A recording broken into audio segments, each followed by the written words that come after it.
আসসালামু আলাইকুম ওয়া রাহমাতুল্লাহি ওয়া বারাকাতুহু। আলহামদুলিল্লাহি রাব্বিল আলামিন ওয়াল আকিবাতু লিল মুত্তাকিন ওয়াস সালাতু ওয়াস সালামু আলা সাইয়্যিদিল আমবিয়াই ওয়া আলা আলিহি ওয়া আসহাবিহি আজমাইন। أما بعد فأعوذ بالله من الشيطان الرجيم بسم الله الرحمن الرحيم كل نفس ذائقة الموت قال النبي صلى الله عليه وسلم بسم الله وعلى ملة رسول الله إن الله وملائكته يصلون على النبي يا أيها الذين آمنوا صلوا عليه وسلموا تسليما اللهم صل على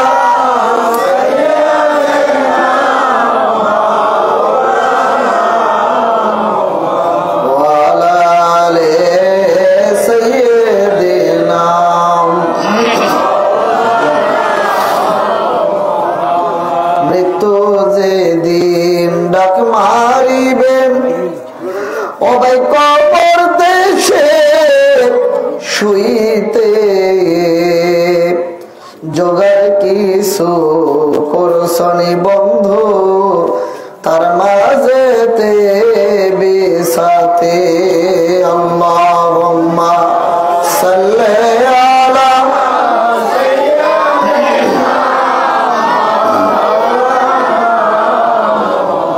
ওয়া আলা আলি সাইয়্যিদিনা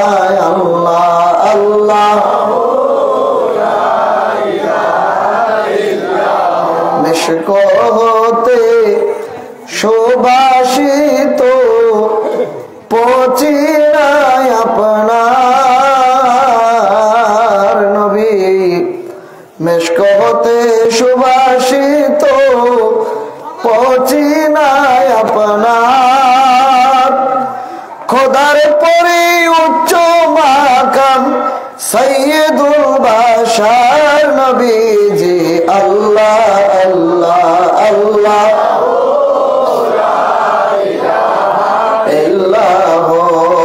আল্লাহ আল্লাহ আল্লাহ লা ইলাহা খোদার হাবিব নূরের নবী সৃষ্টি কুলের মূল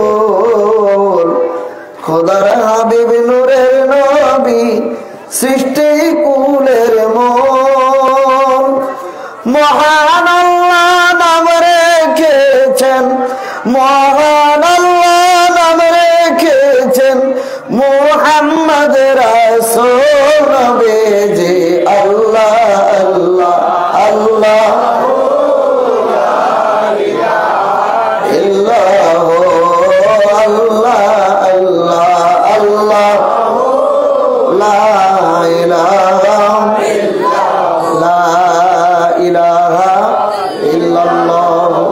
মুহাম্মাদুর রাসূলুল্লাহ সাল্লাল্লাহু আলাইহি ওয়াসাল্লাম। লক্ষ কোটি শুকরিয়া মহান আল্লাহ পাকের দরবারে, অগণিত শুকরিয়া অগণিত প্রশংসা মহান সৃষ্টিকর্তার দরবারে যে মহান আল্লাহ রাব্বুল আলামিন আজকে জাকের পার্টি কাশপুর ইউনিয়ন কর্তৃক আয়োজিত আমাদের মহব্বতের ভাই ইশরাফিল খান সাহেবের আম্মার রুহের মাগফিরাত কামনা করে আজকের এই আজিম শান ইসালের সোয়াব দোয়ার মাহফিল, ওয়াজ মাহফিল, মিলাদ মাহফিল, ইসলামী সম্মেলনে আসা এবং বসার তৌফিক দান করলেন। সে আল্লাহর দরবারে কালিমাতুশ শুকর জবান খুলে জোরে সোরে চিৎকার দিয়ে বলুন আলহামদুলিল্লাহ। দুরূদ এবং সালাম জিন্দা নবী, রহমতের নবী, মায়ার নবী, সরকার দো আলম নূরে খুদা নূরে মুজাসসাম হুজুরে পাক নূর সাল্লাল্লাহু তাআলা আলাইহি ওয়াসাল্লামের মহাপবিত্র নূরানী রওজা মুবারকে সকলেই বলুন সাল্লাল্লাহু আলাইহি ওয়াসাল্লাম। অগণিত কদম বসে জানাই হাকিমুল উম্মাত মুহিয়ে সুন্নাহ জামানার গাউসুল আজম, জামানার মুরাদ ফকির, যুগ শ্রেষ্ঠতম আল্লাহর ওলি, জিন্দা ওলি, বিশ্ব ওলি খাজা বাবা ফরিদপুরি কুদ্দুস রুহুল আজিজ আমার কিবলাগান হুজুরের মহাপবিত্র নূরানী কদম মুবারকে কদম বসে জানাই তেনার আধ্যাত্মিক উত্তরাধিকার, তেনার স্থলাভিষিক্ত মহামান্য আলহাজ খাজা মিয়া ভাইজান মুজাদ্দিদ সাহেবের নূরানী কদম মুবারকে তেনার আধ্যাত্মিক উত্তরাধিকার জাকের পার্টির মহামান্য চেয়ারম্যান মহামান্য মিজু ভাইজান মুজাদ্দিদ সাহেবের নূরানী কদম মুবারকে খাজা হযরত মিয়া চাচাজান মুজাদ্দিদি, খাজা হযরত ডক্টর মেজর চাচাজান মুজাদ্দিদি আমার দয়াল বাবার আহলে বাইতের প্রতি ভক্তিপূর্ণ শ্রদ্ধা কদম বসে রেখে উপস্থিত আজকের মাহফিলের সম্মানিত সভাপতি তথাপি জাকের পার্টি কাশপুর ইউনিয়নের সম্মানিত সভাপতি জনাব মোহাম্মদ গুলজার হোসেন ভুইয়া সাহেব, উপস্থিত আছেন মাহফিলের প্রধান অতিথি জাকের পার্টির চেয়ারম্যান মহোদয়ের একান্ত সচিব, জাকের পার্টির অতিরিক্ত মহাসচিব, জাকের পার্টি জাতীয় স্থায়ী কমিটির সম্মানিত সদস্য, আমাদের সুপরিচিত ব্যক্তিত্ব বিশ্ব জাকের মন্দির পাক দরবার শরীফ বনানী পাক দরবার শরীফ বিশিষ্ট খাদেম, আমাদের সুপরিচিত নেতা জননেতা জনাব মুরাদ হোসেন জামাল সাহেব, উপস্থিত আছেন তার নেতৃবৃন্দ, খাস করে জাকের পার্টি নারায়ণগঞ্জ জেলার সম্মানিত সাংগঠনিক সম্পাদক জননেতা জনাব ফারুক হোসেন সাহেব, উপস্থিত আছেন অর্থ বিষয়ক সম্পাদক জনাব অলিউল্লাহ ভাইজান, উপস্থিত আছেন জাকের পার্টি সাহিত্য সাংস্কৃতিক ফ্রন্টের যুগ্ম সাধারণ সম্পাদক কেন্দ্রীয় জনাব রিয়াজুল ইসলাম রিয়াজ ভাই, জাকের পার্টি সোনারগাঁও উপজেলার সম্মানিত সভাপতি আমার শ্রদ্ধাভাজন বড় ভাই মৌলভী আব্দুল সালাম সাহেব, উপস্থিত আছেন মৌলানা মুখলিসুর রহমান কাশপুরি, মৌলানা আমাদের সাংস্কৃতিক ফ্রন্টের শফিক ভাই এবং কৃষক ফ্রন্টের জেলা সভাপতি জনাব জাহাঙ্গীর হোসেন ভুইয়া সাহেব, উপস্থিত আছেন জাকের পার্টি এবং জাকের পার্টি সকল সহযোগী সংগঠনের নেতৃবৃন্দ, আমার সঙ্গে সফর সঙ্গী হিসেবে আমার ভাই জাকের পার্টি যুব ফ্রন্ট ঢাকা কদমতলী থানা সম্মানিত সভাপতি জুবায়ের কিবরিয়া রিঙ্কু সহ দেখার ওলামায়ে কেরাম মুরব্বিয়ানে ইজাম জাকিরান আশিকান ধর্মপ্রাণ মুমিন মুসলমান ভাইরা পর্দার অন্তর আড়ালে মা বোনেরা সকলের প্রতি গুনাহগারের মোবারকবাদ এবং আন্তরিক সালাম। আসসালামু আলাইকুম ওয়া রাহমাতুল্লাহি ওয়া বারাকাতুহু। আপনারা সকলেই অবগত আছেন, বলার কিছু নেই, আজকের মাহফিলটা হলো একটি দোয়ার মাহফিল, ইসালে সওয়াবের মাহফিল। কার জন্য? আমাদের ভাই তেনার আম্মাকে হারিয়েছেন, আম্মার রুহের মাগফিরাত কামনা করে, ইসরাফিল ভাই তেনার আম্মার রুহের মাগফিরাত কামনা করে আজকে এই মাহফিলের আয়োজন করেছেন। তেনার আম্মা একদিন দুনিয়ায় ছিলেন, আজকে তিনি দুনিয়ায় নাই, আমরা একদিন দুনিয়ায় থাকবো না, কথা বলেন ঠিক না ভাই? ঠিক। যাকে না বানাইলে আল্লাহ দুনিয়ায় বানাইতেন না। কুল কায়নাতের নবী, সৃষ্টিকুলের সর্বশ্রেষ্ঠতম মহামানব, দু জাহানের বাদশা নবী সাইয়্যিদুল মুরসালিন ইমামুল মুরসালিন, চিৎকার দিয়ে বলেন রাহমাতাল লিল আলামিন। সেই নবীকেও দুনিয়া থেকে শরীয়তে, যদিও নবী জিন্দা কিন্তু তারপরও নবীকে শরীয়তে মাটির নিচে, মাটির পর্দার নিচে যাওয়া লাগছে। এখানে দুনিয়াতে কেউ চিরস্থায়ী থাকতে পারবে না, একমাত্র চিরস্থায়ী হলেন আমার আল্লাহ। মারহাবা বলেন। চিরস্থায়ী কে? আল্লাহ। এছাড়া তামাম পৃথিবীর সৃষ্টির প্রাণী যা আছে সকলকে মৃত্যুবরণ করতে হবে। আল্লাহ বলেন কুল্লু নাফসিন যায়কাতুল মাউত, প্রত্যেকটা প্রাণীকে মৃত্যুর স্বাদ গ্রহণ করা লাগবে। মৃত্যু নাই একমাত্র আমার আল্লাহ। আল্লাহ বলেন আল্লাহু আকবার ওয়ালিল্লাহিল হামদু বিসমিল্লাহির রহমানির রহিম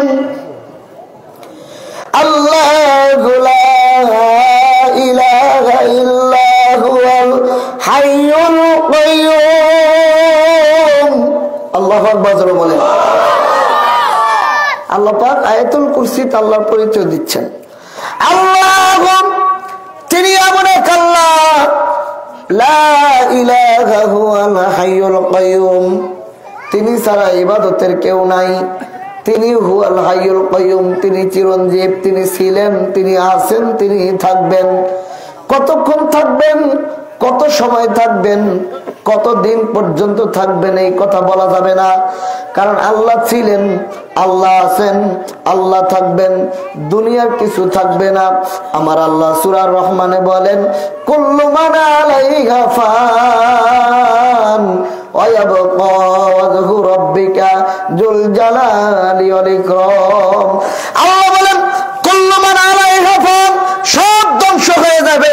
ওয়া ইয়াবকা ওয়াজহু রাব্বিকা যুল জালালি ওয়াল ইকরাম, আল্লাহর কুদরতি চেহারা মুবারক থাকবে, আর কিছুই থাকবে না।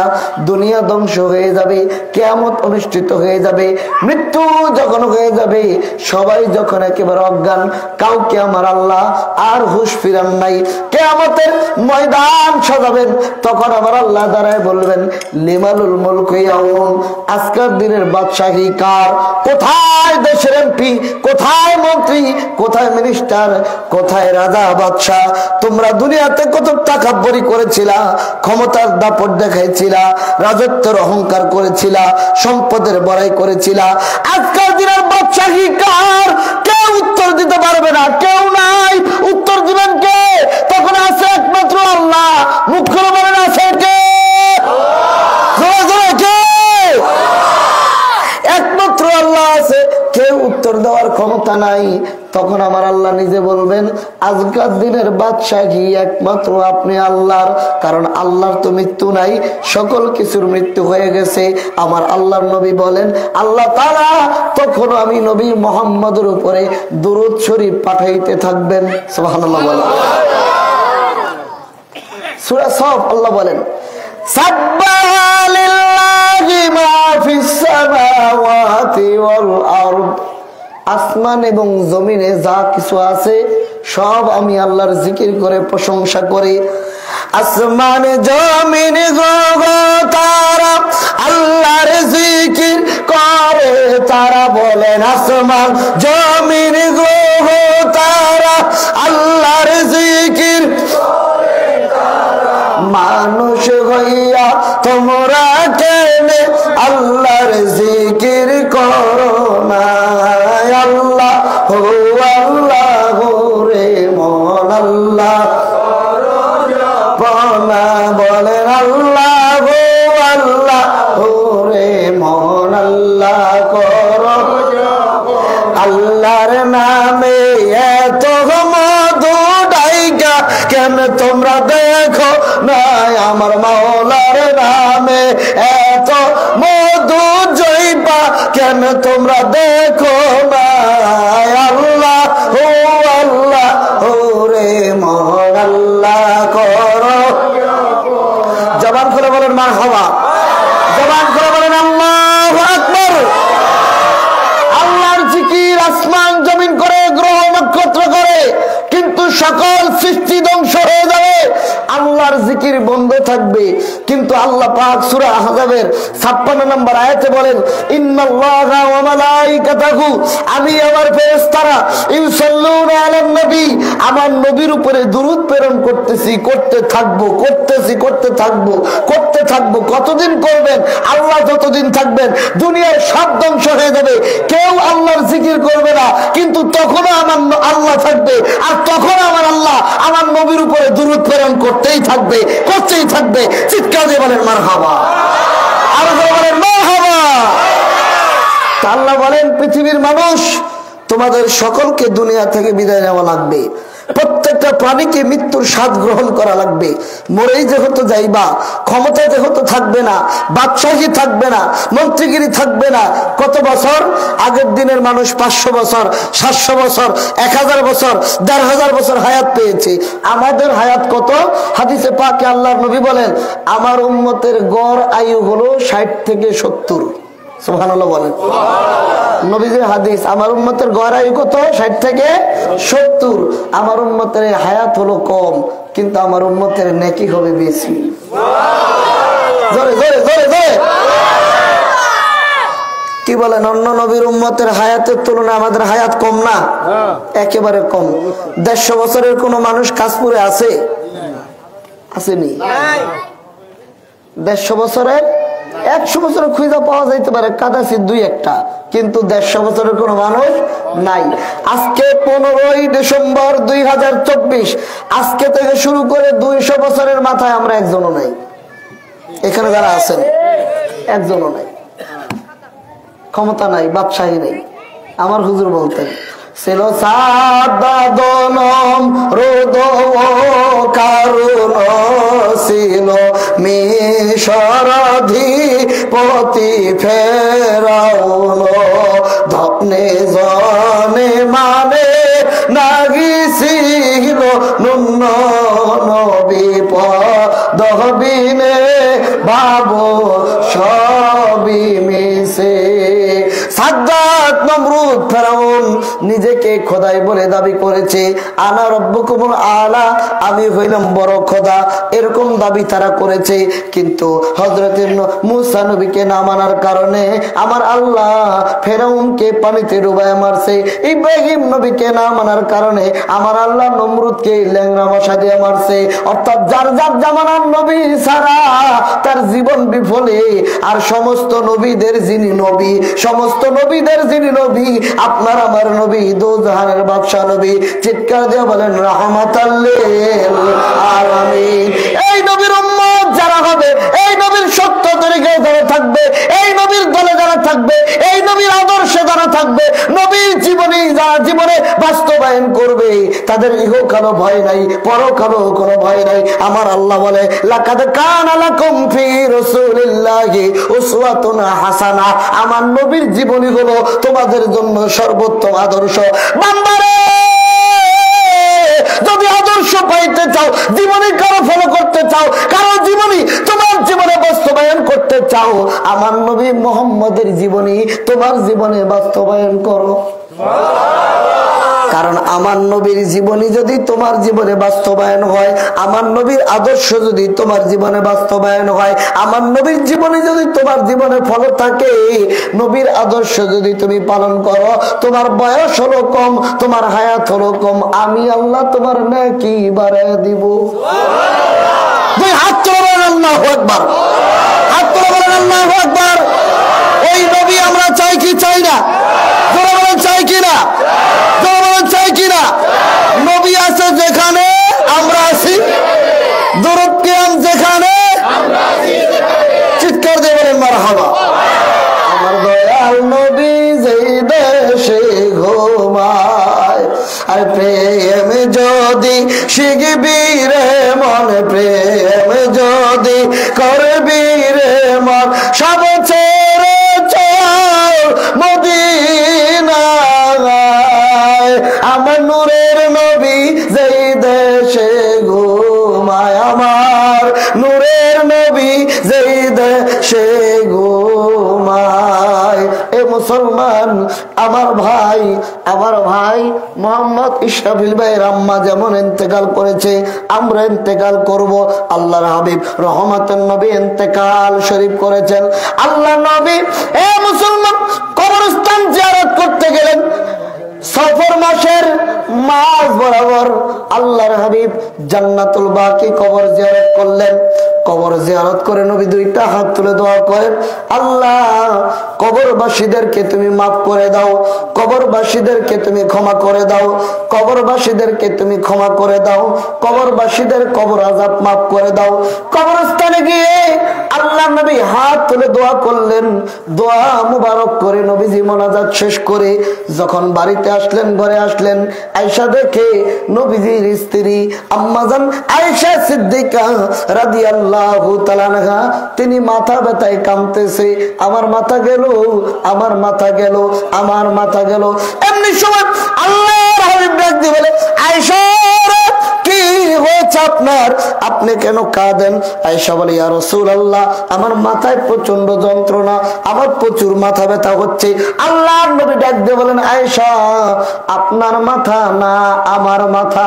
বলার সাথে সাথে আয়েশা সুস্থ হয়ে গেল, আমার নবীর মাথা ব্যথা শুরু হয়ে গেল। আল্লাহু আকবার বলেন। এটারে বলে সলব করা, পরিষ্কার করা। একজনের ব্যাধি, একজনের দুঃখ আরেকজনকে টেনে নেওয়া। চুমুক যেমন লোহাকে আকর্ষণ করে টেনে নেয়, এটাকে বলে সলব হয়ে যাওয়া। আয়েশা সিদ্দিকা সুস্থ হয়ে গেলেন, রাসূলুল্লাহ অসুস্থ হয়ে গেলেন।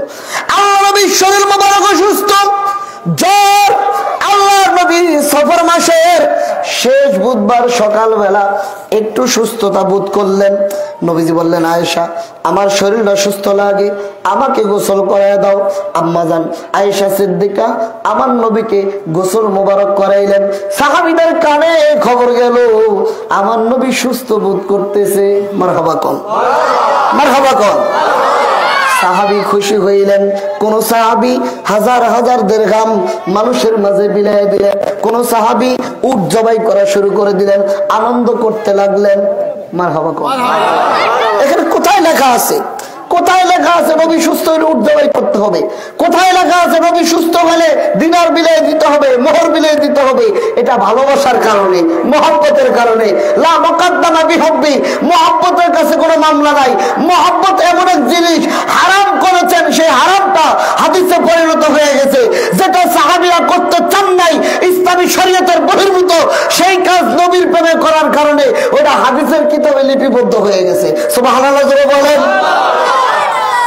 তাকান ভালো মতন, 4টা রেফারেন্স আপনাদের মাঝে দিচ্ছি, আমাদের তাকান। স্বামী স্ত্রী মিলামিশার পরে গোসল করাটা ফরজ।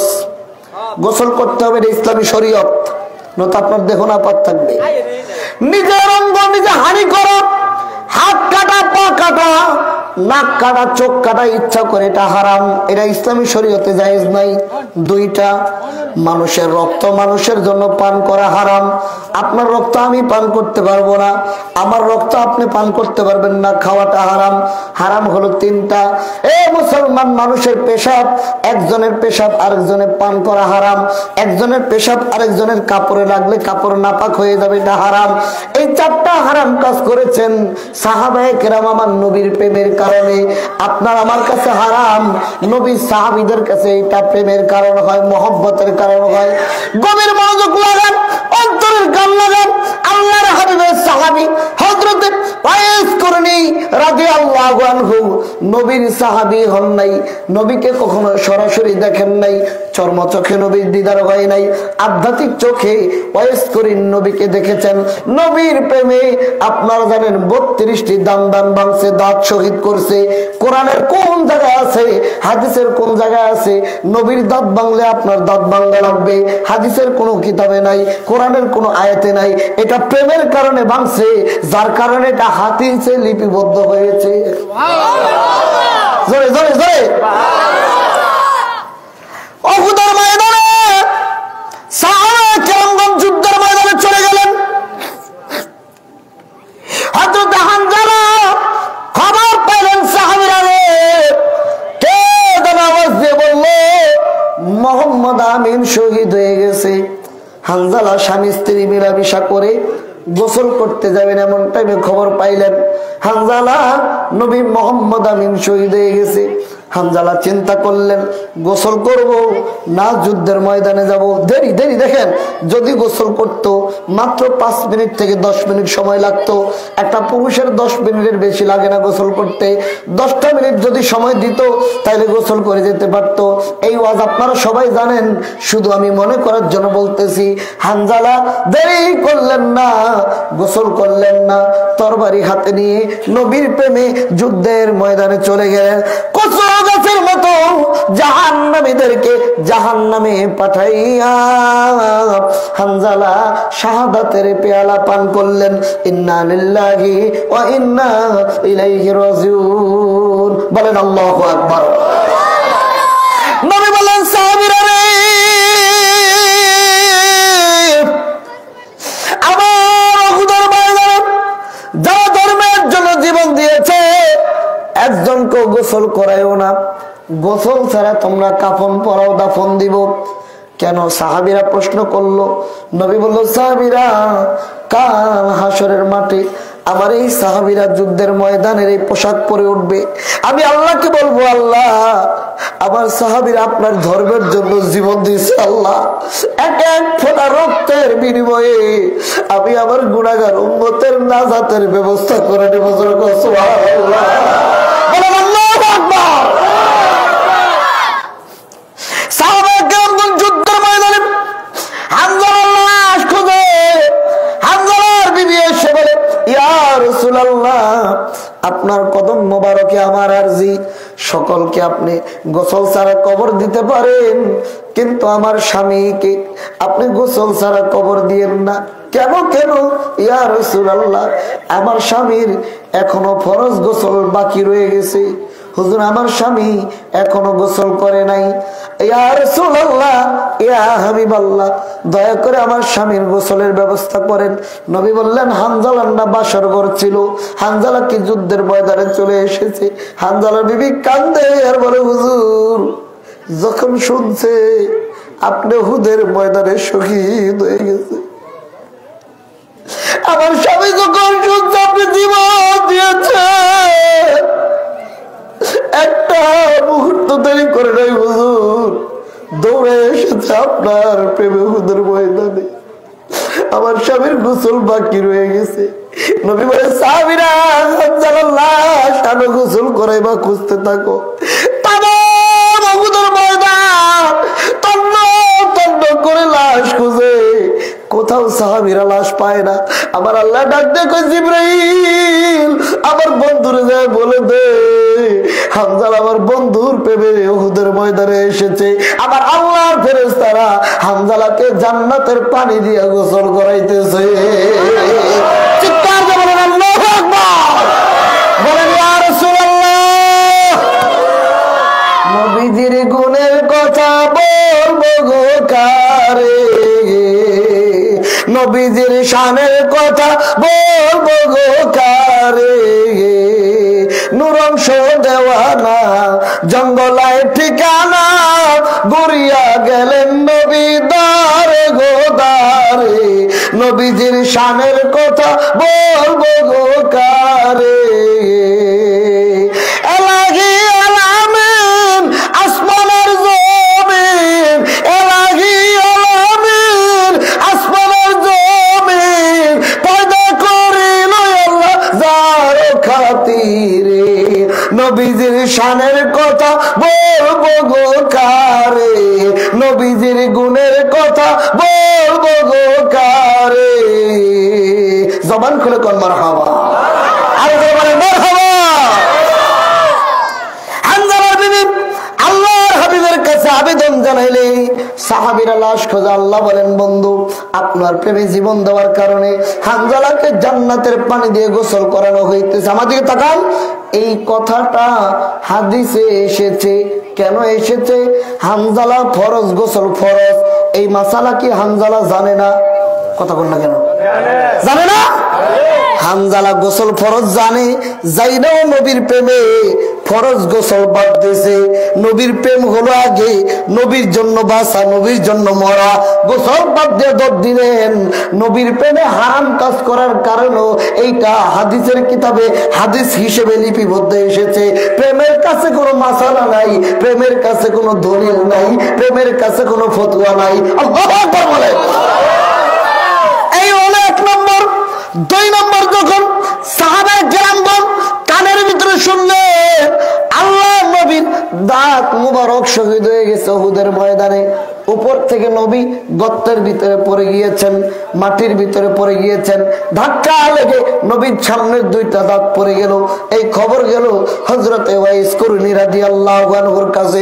ওয়াইসাল করনী রাদিয়াল্লাহু তাআলা চিন্তা করলেন, আমার নবীর দাঁত মুবারক যদি ভেঙে যায়, আমি ওয়াইসের দাঁত রেখে কি লাভ হবে? নবীর প্রেমে আল্লাহর হাবিবের আশিক, আল্লাহর হাবিবের পাগল, শ্রেষ্ঠতম তাবী ওয়াইসাল করনী একটা পাথর হাতে নিলেন। মারহাবা কোন, মারহাবা কোন। এটা পাথর হাতে নিয়ে দাঁতের সামনে এনে সামনের দুইটা দাঁত ফেলে দিলেন। সুবহানাল্লাহ বলেন। জীবনে সারা জীবন ওয়াজ শুনছেন, কিন্তু একটু ভিতরে নেন নাই। একটু ভিতরে নেন। একটা লোক নিজের জীবিত অবস্থায় একটা পাথর হাতে নিয়ে দাঁতের ভিতরে দিয়ে দাঁত ভাঙ্গা, নিজে এখন আঙ্গুল দিয়ে একটা চোখা দিয়ে দেখেন দাঁতের ভিতরে কেমন লাগে, জানটা বের হয়ে যায়। অথচ নিজের হাতে পাথর দিয়ে হযরতে ওয়াইস করণী নিজের সামনের দাঁতগুলি ভেঙে ফেললেন। ওয়াইস করণী চিন্তায় পড়ে গেলেন, আল্লাহ গো, নবীর কোন দাঁত মোবারক ভাঙছে? সামনেরটা ভাঙছে না পিছনেরটা ভাঙছে, না মারিরটা ভাঙছে, উপরের ভাঙছে না নিচে ভাঙছে? এটা তো আমি জানি না। যদি নবীর পিছনে ভাঙ্গে, আমি তো সামনেরটা ভাঙছি।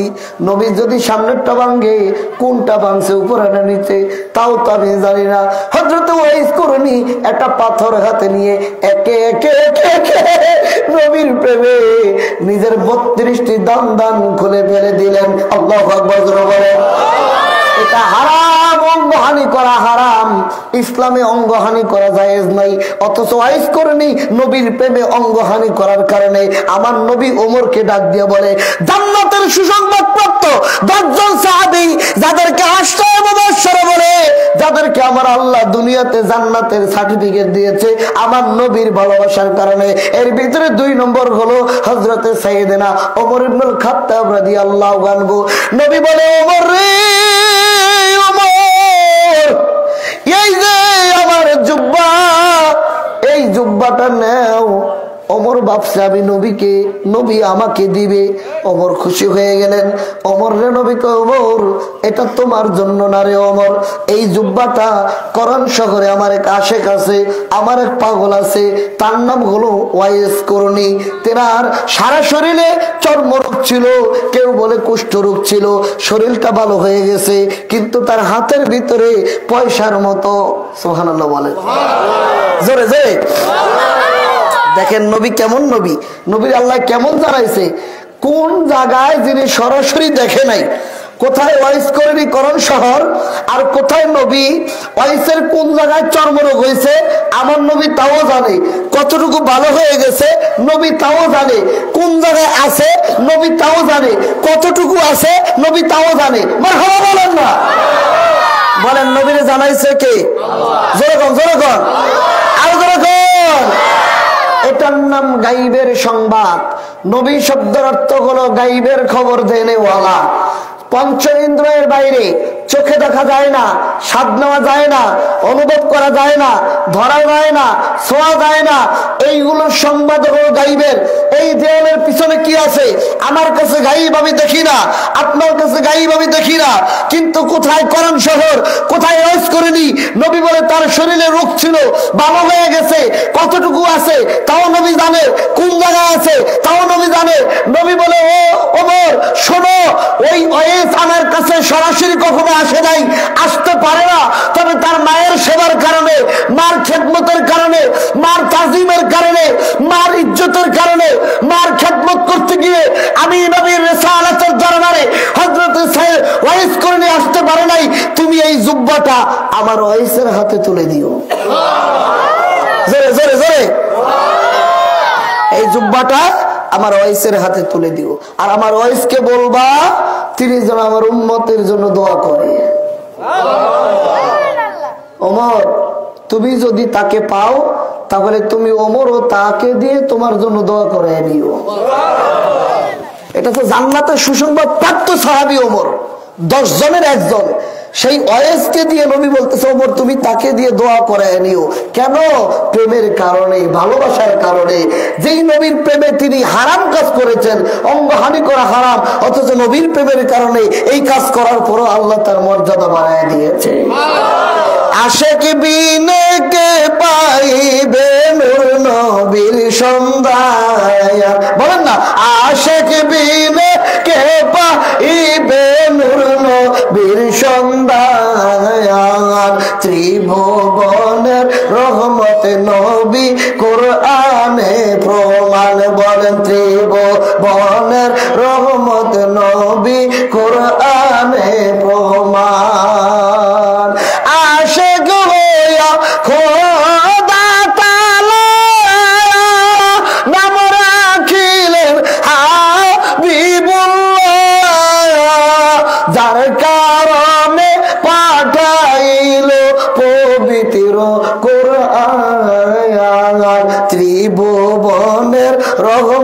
নবী কোরআনে প্রমাণ। মারহাবা কোন আশিক ছিল ওয়াস করুনি, জীবনে না দেখলো নবী, খবর শুনে ভেঙ্গে গছিল 32টি দান্দায়ার, খবর শুনে ভেঙ্গে গছিল 32টি দান্দায়ার।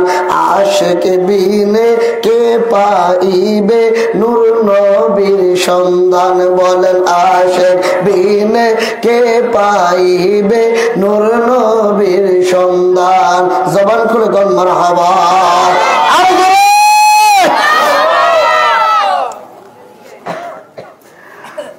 হযরত মালিক ইবনে সিনান উহুদের ময়দানে নবী যুদ্ধ করতে করতে লোহার টুপি মোবারক মাথার ভিতরে ভেঙ্গে ঢুকে গেল, টুপি মোবারক মাথায় ঢুকে রক্ত পড়তেছে, নবীর জামা মোবারক লাল হয়ে যাচ্ছে। আবু সাইদ খুদরির বাবা মালিক ইবনে সিনান দৌড়ে আয়েশা আল্লাহর হাবিবের রক্ত মোবারক গুলি টেনে টেনে পান করে ফেলতেছে, গলায় ঢুকিয়ে ফেলতেছে। সাহাবীরা বলে, ও মালিক ইবনে সিনান, কি করেন কি করেন কি করেন? মানুষের রক্ত খাওয়া তো মানুষের জন্য হারাম, আপনি কেন মানুষের রক্ত পান করেন? নবীর রক্ত মোবারক কেন খাইতেছেন? মালিক ইবনে সিনান আল্লাহর হাবিবের প্রেমের কারণে রক্ত মাটিতে পড়তে দিবেন না, রক্ত মোবারক পেটের ভিতরে নিয়ে নিলেন। আল্লাহর নবী ডাক দিয়ে বলেন, এ সাহাবীরা, তোমরা যদি কেউ জান্নাতি চেহারা দেখতে চাও, যিনি আমার রক্ত পান করছে, আমার মালিক ইবনে সিনানের চেহারার দিকে তাকাও। আমি নবীর রক্ত পান করার কারণে আমার আল্লাহ মালিক ইবনে সিনানের জন্য জাহান্নামের আগুন হারাম করে দিয়েছে। সুবহানাল্লাহ, বলেন আল্লাহু আকবার। নবীজির শানের কথা বলবো গো কারে, নবীজির গুণের কথা বলবো গো কারে, এলাহি আলামিন আসমানের জমিন, এলাহি আলামিন আসমানের জমিন পয়দা করিল আল্লাহ যার খাতিরে, নবীজির শানের কথা বলবো গো কারে, নবীজির গুণের কথা বলবো গো কারে।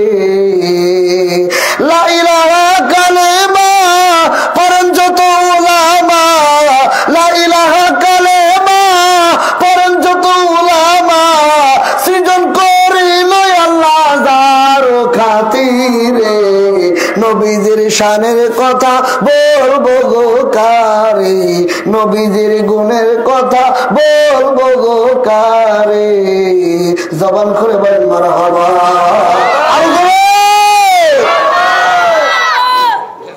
তাহলে হযরতে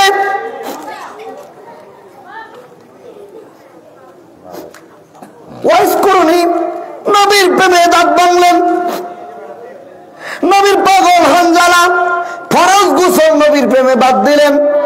মালিক ইবনে সিনান রক্ত পান করা হারাম, নবীর প্রেমে রক্ত পান করলেন।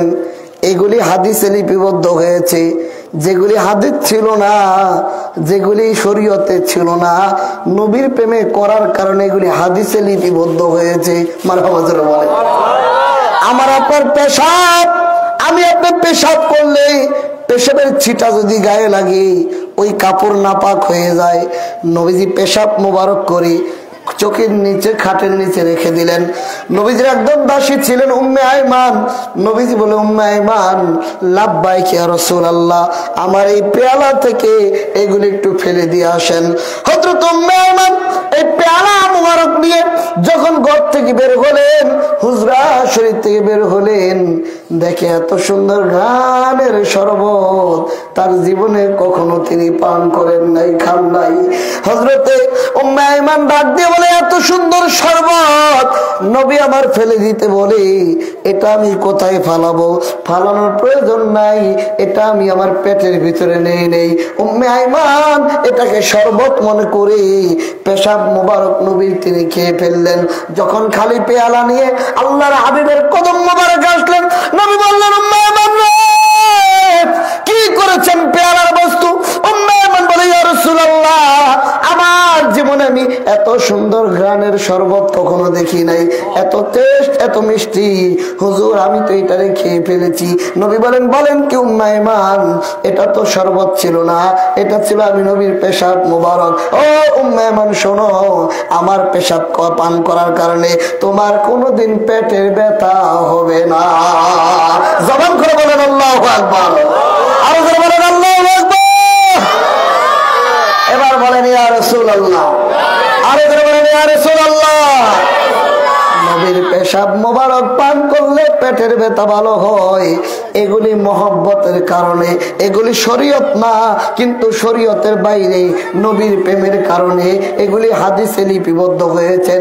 নবী আমার সফর মাসের শেষ বুধবার হযরত আয়েশা সিদ্দিকাকে সুস্থ হওয়ার পরে, যেই কদিন অসুস্থ ছিলেন, সফর মাসের শেষ বুধবার নবী আমার সুস্থতা বোধ করলেন। সাহাবায়ে কেরামগণ উট জবাই করে, গোশত ভুনা করে মানুষকে মেহমানদারি করে দিলেন।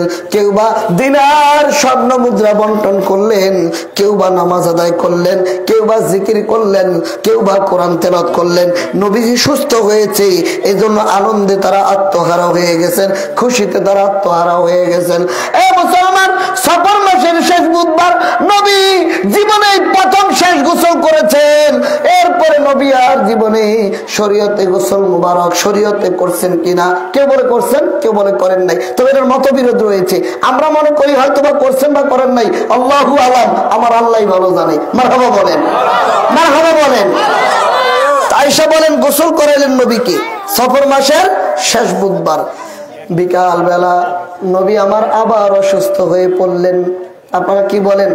নিজের নবী, নিজের নেতা যদি অসুস্থ হয়ে যায়, যারা শ্রোতা থাকে, যারা সদস্য থাকে, যারা বক্তবৃন্দ থাকে, তাদের মাথায় আর আনন্দ থাকে না, মনে আর আনন্দ থাকে না, মাথায় কোনো শান্তি থাকে না, অশান্তির আগুন জ্বলতে থাকে, কলিজার ভিতরে আগুন লাগতে থাকে। সেটা আমরা দেখেছি। আমাদের যিনি ইমাম, আমাদের যিনি নেতা, জাকের পার্টির মহামান্য চেয়ারম্যান, ঈদে মিলাদুন নবী জাকের পার্টির প্রতিষ্ঠাতা অনুষ্ঠানে তিনি যখন প্রচন্ড গরমের কারণে তিনি হঠাৎ করে তার পেশা হয়ে অসুস্থ হয়ে পড়লেন, আমরা দেখেছি জাকেররা গড়াগড়ি করে কেঁদেছেন। কত মানুষ স্ট্রোক করার মতো হয়ে গিয়েছেন, অজ্ঞান হয়ে গিয়েছেন। কেন? তার সাথে তো রক্তের সম্পর্ক নাই, টাকা পয়সার সম্পর্ক নাই। তিনি তো আমাদের রক্তের কোন আত্মীয় না, তিনি তো আমাদের কোন আত্মীয়তার বন্ধনের না। তিনি আমার পীরের আওলাদ, আমার ইমাম, আমার নেতা, এমন একজন নেতা যার মায়া অন্তরে পয়দা হওয়ার কারণে তার অসুস্থতা আশিকের দ্বারা তারা সইতে পারে না। কতক্ষণ ঠিক না বেঠিক? এটা সাহাবীদেরও হয়েছে। সাহাবীরা পাগল হয়ে গেছে, আমার নবী অসুস্থ, খাবার বন্ধ, ঘুম বন্ধ, আহার নিদ্রা পরিত্যাগ করে কান্নাকাটি শুরু করে দিলেন। নবী আমার ডাক দিয়ে বলেন, এ সাহাবীরা, নামাজ তোমাদের পড়তে হবে। আমি নবী ইমাম, আমি তো নামাজ পড়াই, কাজেই আমি তো অসুস্থতার কারণে নামাজ পড়াইতে পারতেছি না। আমার বর্তমানে এই জায়গায় যিনি ইমামতি করবেন তিনি হলেন সাইয়েদনা আবু বকর সিদ্দিক রাদিয়াল্লাহু তাআলা আনহু। সুবহানাল্লাহ জোরে বলেন। হযরত আয়েশা সিদ্দিকা বলেন, হুজুর, আপনার জায়গায় আমার আব্বা ইমামতি করতে পারবে না। কেন? আমার আব্বার মন দুর্বল, মনটা নরম। আমার আব্বা আপনার জায়গায় দাঁড়াইলে নিজরে নিয়ন্ত্রণ রাখতে পারবে না। নবী বলেন, আয়েশা রে, তুমি কি সেই ইউসুফের যুগের মহিলাদের মতো আমার সাথে কথা বলবে? আমি রাসূল বলছি এটাই হবে। আমার জায়গায় ইমামতি করবেন আবু বকর সিদ্দিক রাদিয়াল্লাহু তাআলা আনহু। আল্লাহ নবী সাহাবী আবু বকর নামাজের ইমামতিতে দাঁড়ায় গেলেন। ইমামতি চলছে, এমনি সময় আল্লাহর প্রিয় নবী রাহমাতুল লিল আলামিন সরকারে দো আলম দুইজন সাহাবীর গাড়ির ভিতরে হাত দিয়া আস্তে আস্তে করে মসজিদের দিকে রওনা হলেন। সুবহানাল্লাহ বলেন। মসজিদের দিকে ঢুকলেন। হঠাৎ করে আবু বকর সিদ্দিকের নাকের ভিতরে আমার নবীর সুগন্ধি মোবারক আসলো। কারণ আমার নবীর ঘাম মোবারক এত সুগন্ধি ছিল, এত সুগন্ধি ছিল। আমার নবী যে দিক দিয়ে হাইটা যাইতেন বহু সময় পর্যন্ত ওই দিক দিয়ে নবীর ঘাম মোবারকের ঘ্রাণ ছুটতে থাকতো। ইমাম তিরমিজি তার শামাইলে তিরমিজির ভিতরে লেখেন, ইমাম তিরমিজি বলেন হযরত আনাসের মা আনাস রাদিয়াল্লাহু তাআলা মা নবী শুয়ে আছেন, হঠাৎ করে তার আতরের বোতল মোবারক নিয়ে গেলেন। নবীজি শুয়ে আছেন, গরমের দিন, ঘাম পড়তেছে, গরমে ঘাম বেয়ে বেয়ে, আমার দিকে তাকান, নবী ঘুমিয়ে আছেন, এদিক দিয়ে ঘাম বেয়ে বেয়ে পড়তেছে। আমরা তো ঘুমাইলে অনেক সময় গরমে ঘাম পড়ে, কথা বল না কেন, পড়ে না? ঘাম বেয়ে বেয়ে পড়ে, বেয়ে বেয়ে পড়ে। আনাসের মা বলেন নবীর ঘাম পড়তেছে, হঠাৎ করে আনাসের মা একটা বোতল নিলেন আতরের, নিয়ে আতরগুলির এইভাবে নবীর থেকে ঘামগুলি আতরের ভিতরে পড়তেছে। নবীর ঘুম মুবারক ভেঙে গেলেন। নবী তাকায়, আনাসের মা কি করো? কয় ইয়া রাসূলুল্লাহ, আমার আতরের ঘ্রাণ কম, আপনার ঘামের ভিতরে ঘ্রাণ বেশি, এজন্য আমি ঘামটাকে আমার আতরের ভিতরে নিয়ে আমার আতরের ঘ্রাণকে আমি বাড়াইয়া দিলাম। সুবহানাল্লাহ, জোরে বলেন। রহমতে আলম নবী নূরে মুজাসসাম, সাহাবীরা আতর বানায় ওই নবীজির ঘাম। বলেন সাহাবীরা আতর বানায় ওই নবীজির ঘাম। বলেন না, রহমতে আলম নবী নূরে মুজাসসাম, সাহাবীরা আতর বানায় ওই নবীজির ঘাম। বলেন সাহাবীরা আতর বানায় ওই নবীজির ঘাম। মারহাবা, জোরে বলেন। নবীর ঘাম ঘাম, আমাদের ঘাম ঘাম। নবীও মানুষ, আমরা মানুষ। নবী মানুষ নবীর মতো, আমরা মানুষ আমাদের মতো। নবীকে আমাদের মতো মানা যাবে না, কথা কোন ঠিক না বেঠি? নবীর গ্রামের ভিতরে সুগন্ধি আসে, আর আমার আপনার গ্রামের ভিতরে কথা বল না, বগলতলার গন্ধে বাসের মধ্যে দাঁড়াইলে মোল্লার গন্ধে আরেকজন দাঁড়াইতে পারে না, কথা বল না কেন? নবীর থুতু মুবারক হুদায়বিয়ার সন্ধি খুলে দেখবেন, নবীর কাছে সোহেলকে পাঠাইলেন প্রস্তাব নিয়ে, নবী থুতু মুবারক ফালাবেন, সাহাবীরা হাত মুবারক দিয়ে রাখে, থুতু ফালাইলে এটা মুখের ভিতরে ডলাডলি করে। যিনি পায় নাই উনি আবার ওনার গালের ভিতরে হাত লাগায় থুতু মুবারক শরীরে মাখে। নবী ওযু মুবারক পানি, যেই পানি মুবারক বেশি রয়ে গেছে ওগুলি তাবারক হিসেবে এক একজন নেয়, যিনি পায় নাই উনি আরেকজনের হাত থেকে মুছেগুলি শরীরে মাখে। সুহেল যায় বলে আমি বহু রাজা বাদশাহের দরবারে দূত হয়ে গেছি, কিন্তু মোহাম্মদের দরবারে যেই আদব, মোহাম্মদের দরবারে যেই সম্মান, মোহাম্মদের সঙ্গী সাথীরা মোহাম্মদকে যেই সম্মান করে পৃথিবীর কোন রাজা বাদশাহের দরবারে আমি এই সম্মান দেখি নাই, এই তাজিম দেখি নাই, কথা বল ঠিক না ঠিক? সেই সম্মান, সেই আদব, সেই তাজিম এই জামানায় বিশ্বলি খাজা বাবা ফরিদপুরের দরবারে রয়ে গেছে। জাকেরা যখন হুজুর পাক কথা বলতেন স্তব্ধ হয়ে দাঁড়িয়ে থাকতেন, জাকের পানির চেয়ারম্যান যখন কথা বলে জাকেরা স্তব্ধ হয়ে দাঁড়িয়ে থাকে, জাকের পানির চেয়ারম্যান টিস্যু মুবারক ফেরাইলে জাকেরা কারাকারি করে, কে এইটা বরকতান তার পকেটের ভিতরে মরবে, কে এইটাকে তাবারক হিসেবে নিবে। সেই রাসূলুল্লাহর আদর্শ এই জামানায় রয়ে গেছে বিশ্বলি খাজা ফরিদপুরের দরবারে। তিনি আমাদেরকে রাসূলের দরবারের আদর্শ শিক্ষা দিয়েছেন। মারহাবা জোরে বলেন, মারহাবা জোরে বলেন। নবীরও থুতু মুবারক আমারও থুতু, নবীরও ঘাম মুবারক আমারও ঘাম। নবীর থুতু মুবারক সাহাবীরা আতর বানায়, আর আমরা থুতু ফলাইলে বিশ্বাস যদি না হয় হাতের ভিতরে একটু থুতু নিয়ে নাকে ডলা দিয়ে নাকের দ্বারা নিয়ে দেখেন মুরগির গুয়ের গন্ধ, কথা হয় না? নবীও মানুষ, আমিও মানুষ। নবীর সাথে পৃথিবীর কোন মানুষের তুলনা নাই। নবী আমার নবী, নবীজির শানের কথা বলবো গো কারে, নবীজির গুণের কথা বলবো গো কারে। নূরংশ দেওয়ানা জঙ্গলায় ঠিকানা, ঘুরিয়া বেড়ায় নবী দারে গো দারে। নবীজির শানের কথা বলবো গো কারে, নবীজির গুণের কথা বলবো গো কারে। নবী বলেন সাহাবীরা আমাকে ধরো ধরো, আমি মসজিদে যাবো। দুইজন সাহাবীর ঘরে হাত দিয়া আল্লাহ নবী মসজিদে মোবারকে ঢুকলেন। নবীর ভিতরে হযরত আবু বকরের কানে নাকের ভিতরে নবীর সুঘ্রাণ গেল। আবু বকর তাকায় দেখে নবী আসতেছে। সুবহানাল্লাহ বলেন, সুবহানাল্লাহ বলেন। নবীজি নামাজ আদায় করে খুতবা দেওয়া শুরু করলেন। খুতবা দিয়ে বললেন, সাহাবীরা, আল্লাহ পাক আল্লাহর এক বান্দাকে দুনিয়া এবং আখিরাতের ভিতরে বেছে নেওয়ার হুকুম দিয়েছেন। তার বান্দা আল্লাহর কাছ থেকে আখিরাত বেছে নিয়েছে। নবীজি ভবিষ্যৎবাণী করলেন, নবীজি নসিহত করলেন, সাহাবায়ে কেরামগণকে নির্দেশ দিলেন। নির্দেশ দিয়ে আল্লাহ নবী আবু বকরকে নামাজের দায়িত্ব দিয়ে মারহাবা কোন, নামাজের দায়িত্ব দিয়ে নবী বাড়িতে আসলেন। সফর মাসের শেষ বৃহস্পতিবার,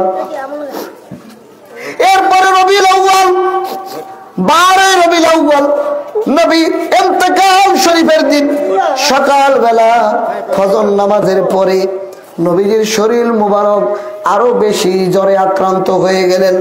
এত জ্বর হলেন হযরত আয়েশা বলে, হুজুর আপনার মতে এত গরম জ্বর তো আমি কারো দেখি নাই। নবী বলে, আয়েশা রে, নবীরা যেমন আল্লাহর বন্ধু, মর্যাদার দিক দিয়ে বড়, পরীক্ষার দিক দিয়েও বড়, তুমি জল দিতে পানি দিতে থাকো। শোনেন, জাহান্নামের আগুনের একটি তাপ হলো জ্বর, শরীর গরম হওয়া।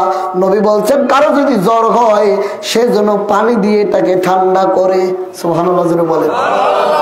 এই শোনেন, ডাক্তার ওষুধ নেই, আমি ডাক্তার, আপনারা অনেকে জানেন অনেকে জানেন না, আমি একজন হোমিওপ্যাথিক ডাক্তার। জ্বর হওয়ার আগে সবচাইতে বড় যিনি ডাক্তার, সৃষ্টিকুলের সর্বশ্রেষ্ঠতম ডাক্তার, ডাক্তারের ডাক্তার, বিজ্ঞানীর বিজ্ঞানী, দার্শনিকের দার্শনিক, তিনি হলো মুহাম্মাদুর রাসূলুল্লাহ সাল্লাল্লাহু আলাইহি ওয়াসাল্লাম। সেই নবী প্রেসক্রিপশন করেছে, আমার উম্মতেরা, তোমাদের যদি কারো জ্বর আসে প্যারাসিটামল আগে খাইও না, আমি বলি নাপা খাইও না, প্যারাসিটামল খাইও না, আগে আমার নবীর ওষুধ দাও। নবী বলেছেন, জ্বর হইলে আগে পানি দাও, পানি দিয়ে ঠান্ডা করো। আপনি কয়েকদিন পানি দিতে থাকবেন, মাথায় পানি দিবেন, শরীর মুছিয়ে দিবেন, তেনা দিয়ে শরীর মুছবেন, রুমাল দিয়ে শরীর মুছবেন, শরীর ঠান্ডা করবেন। ওষুধ হলো পানি। প্রেসক্রিপশন করেছেন রাহমাতুল লিল আলামিন, ডাক্তার যিনি, দুজাহানের বাদশা যিনি, সাইয়্যিদুল মুরসালিন, চিৎকার দিয়ে বলেন, মুহাম্মাদুর রাসূলুল্লাহ সাল্লাল্লাহু আলাইহি ওয়াসাল্লাম। জবান খুলে বলেন মারহাবা, আর যারা বলেন মারহাবা। আপনি যদি ডাক্তার দেখাইতে যান, ডাক্তারকে তো একটু ভিজিট দেওয়া লাগে, কথা বল না। এখন আমাদের ডাক্তারদের এমন পেশা হয়েছে, যে ডাক্তারের যত ভিজিট বেশি আমরা মনে করি এটা বড় ডাক্তার, কথা বলে না। যে ডাক্তারের ভিজিট বেশি এই ডাক্তার ভালো ডাক্তার, কিন্তু না না না না, আমার নবী প্রেসক্রিপশন করেছেন বিনা টাকায়। উম্মত এটা মানে না, প্রেসক্রিপশন দিয়ে 2000-3000 টাকা ভিজিট দিয়ে ওষুধ আইনা খায়। আপনি নিয়ত করেন, আমার নবীজি প্রেসক্রিপশন করেছেন, ওষুধ দিয়েছেন পানি, আমার জ্বর হইলে আমার প্রথম ওষুধ হলো পানি। কথা বলেন, প্রথম ওষুধ কি বলেন? প্রথম ওষুধ। এজন্য জ্বর হইলে প্রথম মাথায় পানি দিবেন, শরীর মুছায় দিবেন, শরীরকে ঠান্ডা করে দিবেন। নবীর সুন্নত আদায় হবে, নবীর ট্রিটমেন্ট হবে। সুস্থতার মালিক কে? বলেন, সুস্থতার মালিক কে? আল্লাহুম্মা সাল্লি আলা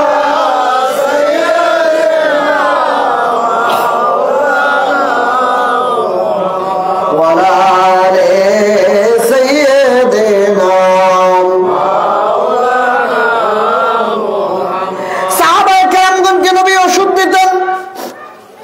এক সাহাবী উহুদের ময়দানে যুদ্ধ করতে করতে করতে করতে, নাম হলো কাতাদা ইবনে নোমান। হযরত কাতাদার চোখ মুবারক বের হয়ে গেল, ধাক্কা লেগে চোখ বের হয়ে গেল। কাতাদা নবীর কদমে এসে বলে, ইয়া রাসূলুল্লাহ, আপনি আমার চক্ষুটা ভালো করে দেন। কেন? হুজুর, ঘরে আমার নতুন স্ত্রী, আমার চক্ষুটা ভালো করে দেন। নবী ডাক দিয়ে কয়, কাতাদা, তুমি কি চক্ষু চাও না জান্নাত চাও? কাতাদা বলে, ইয়া রাসূলুল্লাহ, চক্ষু দিবেন, ইয়া রাসূলুল্লাহ, জান্নাত দিবেন। আল্লাহ চক্ষু ভালো করে দেন আপনি। জোরে জোরে জোরে। হুজুর, আমার নতুন স্ত্রী ঘরে, জান্নাত দিবেন আল্লাহ, চোখ ভালো করে দেন আপনি। নবী আস্তে করে কাতাদারে ডাক দেখে, কাতাদা আমার সামনে আয়। কাতাদা সামনে গেলেন, নবী একটু থুতু মুবারক নিলেন, থুতু নিয়ে আল্লাহর হাবিব কাতাদার চোখ মুবারকে লাগায় দিলেন। লাগায় দিয়ে নবী কয়, কাতাদা এখন কেমন দেখেন? সুবহানাল্লাহ। আপনার এলাকায় চক্ষু হাসপাতাল যদি থাকে, ঢাকাতে যদি বড় চক্ষু হাসপাতাল, শ্যামলীতে চক্ষু হাসপাতাল আছে, সেখানে গিয়ে যদি অপারেশন করেন, ডাক্তার অপারেশন করার পরে 15 দিন ওষুধ দিয়ে বলবে খবরদার নিচু হওয়া যাবে না, গোসল করা যাবে না, চশমা খোলা যাবে না, ধুলাবালু লাগানো যাবে না। 15 দিন পরে আসবেন, চেক আপ করার পরে ডাক্তার রুগীর জিগায় কেমন লাগে, কথা বলে না, কথা বল না। নবী কয় আমি একটু থুতু লাগাইলাম, কাতাদা বলে নবী থুতু মুবারক আমার চোখে লাগাইলেন, লাগাই আমাকে নবী বলে কাতাদা আপনি এখন কেমন দেখেন? কাতাদা কয় ইয়া রাসূলুল্লাহ আপনার থুতু লাগানোর পরে আমার চোখে এমন পাওয়ার বাড়ছে, আমি আগে যা দেখতাম তার চাইতে দ্বিগুণ চোখে পাওয়ার বেড়ে গেছে। সেলাই করা লাগে নাই, অ্যান্টিবায়োটিক খাওয়া লাগে নাই, কালো চশমা পরা লাগে নাই, গোসল করা ছাড়া থাকা লাগে নাই, চোখে পানি লাগাবেন না, প্রেসক্রিপশন লাগে নাই, লাগাইতে দেরি আমার নবী ডাক্তারের ডাক্তার, রোগী ভালো হইতে দেরি করে না। জোরে বলেন না সুবহানাল্লাহ। বিজ্ঞানীদের মহাগুরু আঙ্গ নবীজি, মারহাবা কোন। নোয়াখালী যারা, তারা নবীর সামনে এইভাবে গায় তাদের ভাষায়। কি বলেন, যার যার একটা ভাষা আছে না, কথা বল না কেন, আঞ্চলিক একটা ভাষা আছে না। যেমন আমাদের শরীয়তপুরের আঞ্চলিক ভাষা আর আপনাকে ঢাকার ভাষা। ঢাকায় বলে ঢাকা, টাকা, কলা, কাঁঠাল, নাকি ভুল বললাম? বইয়ের ভাষা, শুদ্ধ ভাষা হলো বলেন ঢাকা, বলেন টাকা, কলা, কাঁঠাল। এটা হলো বইয়ের ভাষা, শুদ্ধ ভাষা। আর আমাদের শরীয়তপুরে কয় ডাহা, টাহা, কেলা, কাডল। ডাহা, টাহা, কেলা, কাডল। আর বইয়ের ভাষা হলো ঢাকা, টাকা, কলা, কাঁঠাল। তো নোয়াখালী যারা, তাদের আঞ্চলিক ভাষা আছে। পায়াকার পা, নরিশিকার নি, পানি, যতই তারা পড়ান পায়াকার পা, নরিশিকার নি, তারা কেউ হানি, কথা বলে না। ভাষা কিন্তু উচ্চারণ ঠিক, কিন্তু পড়া ঠিক, উচ্চারণ ভুল। পড়ছে পানি, উচ্চারণ হয়েছে হানি। তো তাদের ভাষায় বলে বিজ্ঞানীদের মহাগুরু আঙ্গ নবীজি। আরে এমন একটা দয়াল নবী তোগাই হাইবানি, মানে খুঁজে পাইবানি, এমন একটা দয়াল নবী তোগাই হাইবানি, বিজ্ঞানীদের মহাগুরু আঙ্গ নবীজি। বলেন না বিজ্ঞানীদের মহাগুরু আঙ্গ নবীজি। হেই কালেতে মানুষের অসুখ কম হইতো, আঙ্গ নবী দোয়া হরলে বালা হই যাইতো। মারহাবা কম। এই কালেতে মানুষের অসুখ কম হইতো, আঙ্গ নবী দোয়া হরলে বালা হই যাইতো। এই কালেতে ডাক্তার কবিরাজ হেগুন ছিল নি, বিজ্ঞানীদের মহাগুরু আঙ্গ নবীজি। বলেন না বিজ্ঞানীদের মহাগুরু আঙ্গ নবীজি। বলেন বিজ্ঞানীদের মহাগুরু আঙ্গ নবীজি। জবান করে কোন মারহাবা। নবীর এই পুকুর ভিতরে বরকত দিয়েছে কে? আপনারা ঘুমাই দিয়েছেন, আল্লাহ কইলে গুনাহ হইব। আমরা না খুশি বাবা কই, একজন কয় 10 জন কয় না, আল্লাহ কইলে তো কোনো গুনাহ হবে না। জবান খুলে বলেন ভালো করেছেন কে? নবীর ক্ষমতা দিয়েছেন কে? যেটা বোমা এটার দাবি নেই, যেটা জবান আছে আল্লাহ না করলে যত জবান ছোট হয়ে যায়। বলেন ক্ষমতা কার? দুই হাত তুলেন কার? এবার বলেন আল্লাহু আকবার। জবান খুলে বলেন মারহাবা, বলেন মারহাবা, আলহামদুলিল্লাহ বলেন। ক্ষমতা কার? ভালো করছেন কে? গেছে কার কাছে? নবীর কাছে। কার কাছে? নবীর কাছে। কারণ তখন তো MBBS ডাক্তার ছিল না, কথা কয় না, MBBS ডাক্তার ছিল না, হোমিওপ্যাথিক ডাক্তার ছিল না, তখন ছিল আল্লাহর নবীর চিকিৎসা। তার মানে ডাক্তারের কাছে যাওয়া সুন্নত। নবী তো ডাক্তার, ডাক্তারের কাছে যাওয়া কি সুন্নত। সাহাবীরা দৌড়ে গেছে নবীর কাছে, প্রেসক্রিপশন করছে নবী। এটা হলো আধ্যাত্মিক ডাক্তার। এই ওষুধের আবিষ্কারক নবী মুহাম্মদুর রাসূলুল্লাহ সাল্লাল্লাহু আলাইহি সাল্লাম। আমার আপনার থুতুর ভিতরে ব্যাকটেরিয়া থাকে, দুর্গন্ধ থাকে, কথা কয় না, কথা বলেন। আমার আপনার দুর্গন্ধের কারণে নিজের পাশের বউ সামনে বইতে পারে না। কি কথা, তোমার নাকি গন্ধ, কথা বলে না। আর আমার নবী থুতু মুবারক ব্যাকটেরিয়া মুক্ত, ওষুধ যুক্ত। কেমন ওষুধ? লাগানোর সাথে সাথে চোখের পাওয়ার।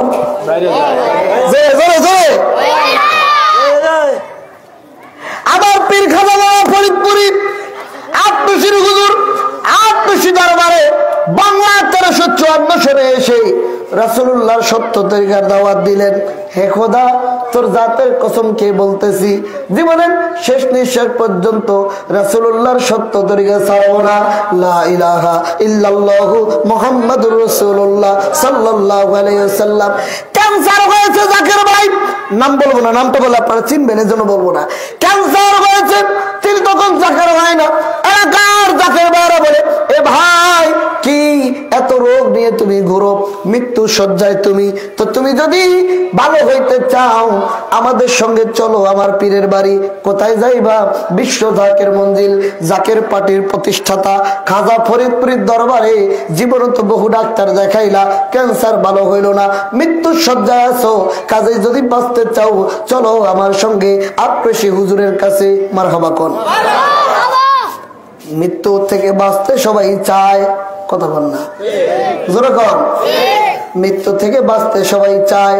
2 বিঘা জমিন কবে ইচ্ছা দে, তারপর আমারে বাঁচা। ডাক্তার যখন কয় তাড়াতাড়ি আইসিইউ তে ঢোকা, টাকা নাই, কয় বাড়ি বেশ, তারপর আইসিইউ বিল দে, কথা বল না। আর বাড়ি বেশ, জমিন বেশ, যা আছে সব বেশ, আমার দা আমারে দিয়ে বাঁচা, সব দিছে, তারপর বান্দায় বাঁচে নাই। মৃত্যু থেকে বাঁচতে সবাই চায়।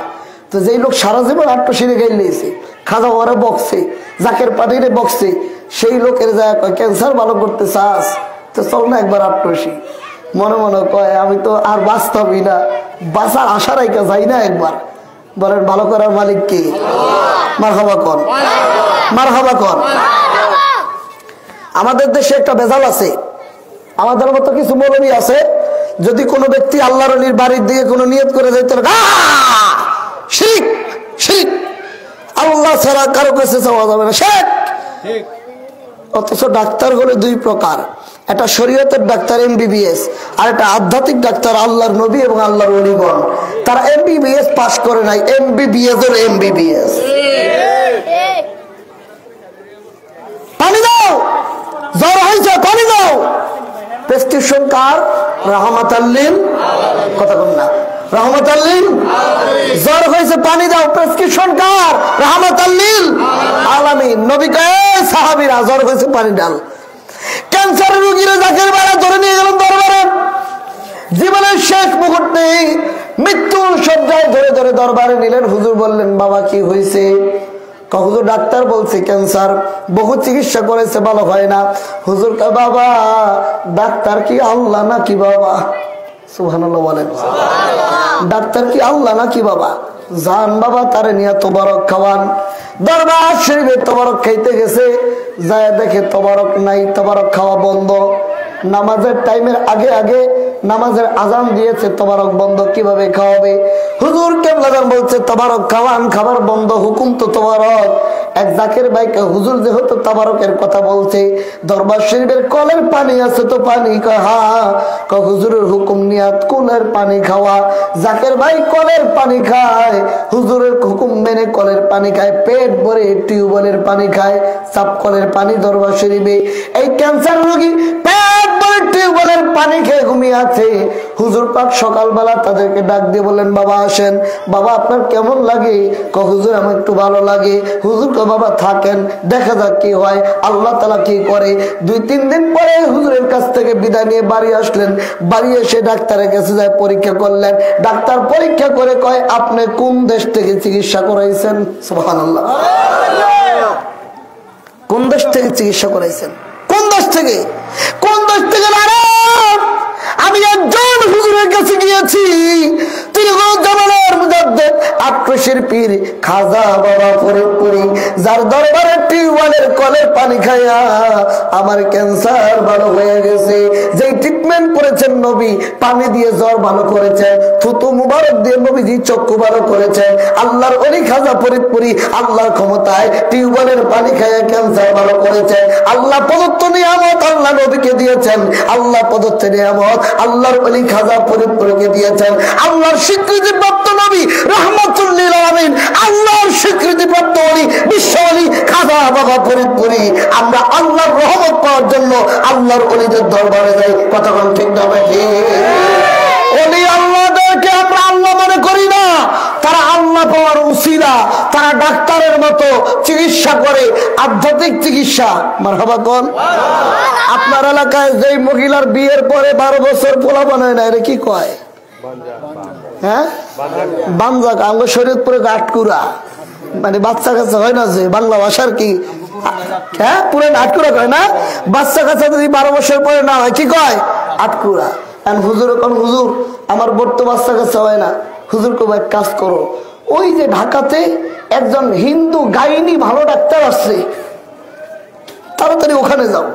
হুজুর যাই দোয়া করেন। কোথায় যাইতেছে? Gynae doctor. ধর্ম কি? হিন্দু।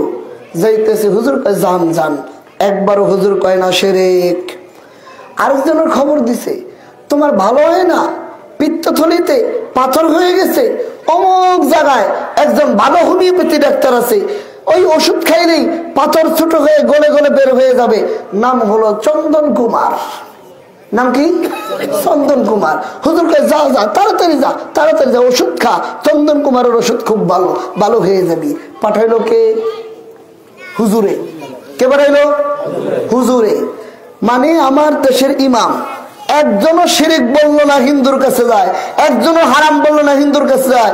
কিন্তু যখন আধ্যাত্মিক ডাক্তার আল্লাহর ওলি খাজা ফরিদপুরির দরবারের দিকে যান, কোথায় যাও? হুজুরের বাড়ি শুনছি, আটপেশি হুজুরের বাড়ি গেলে যার সন্তান হয় না, নিয়ত করলে আল্লাহ সন্তান দেয়। শিরিক। আল্লাহ ছাড়া কারো কাছে চাওয়া যাবে না, এরকম কিছু বেজাল্লা মৌলবী আমরা তো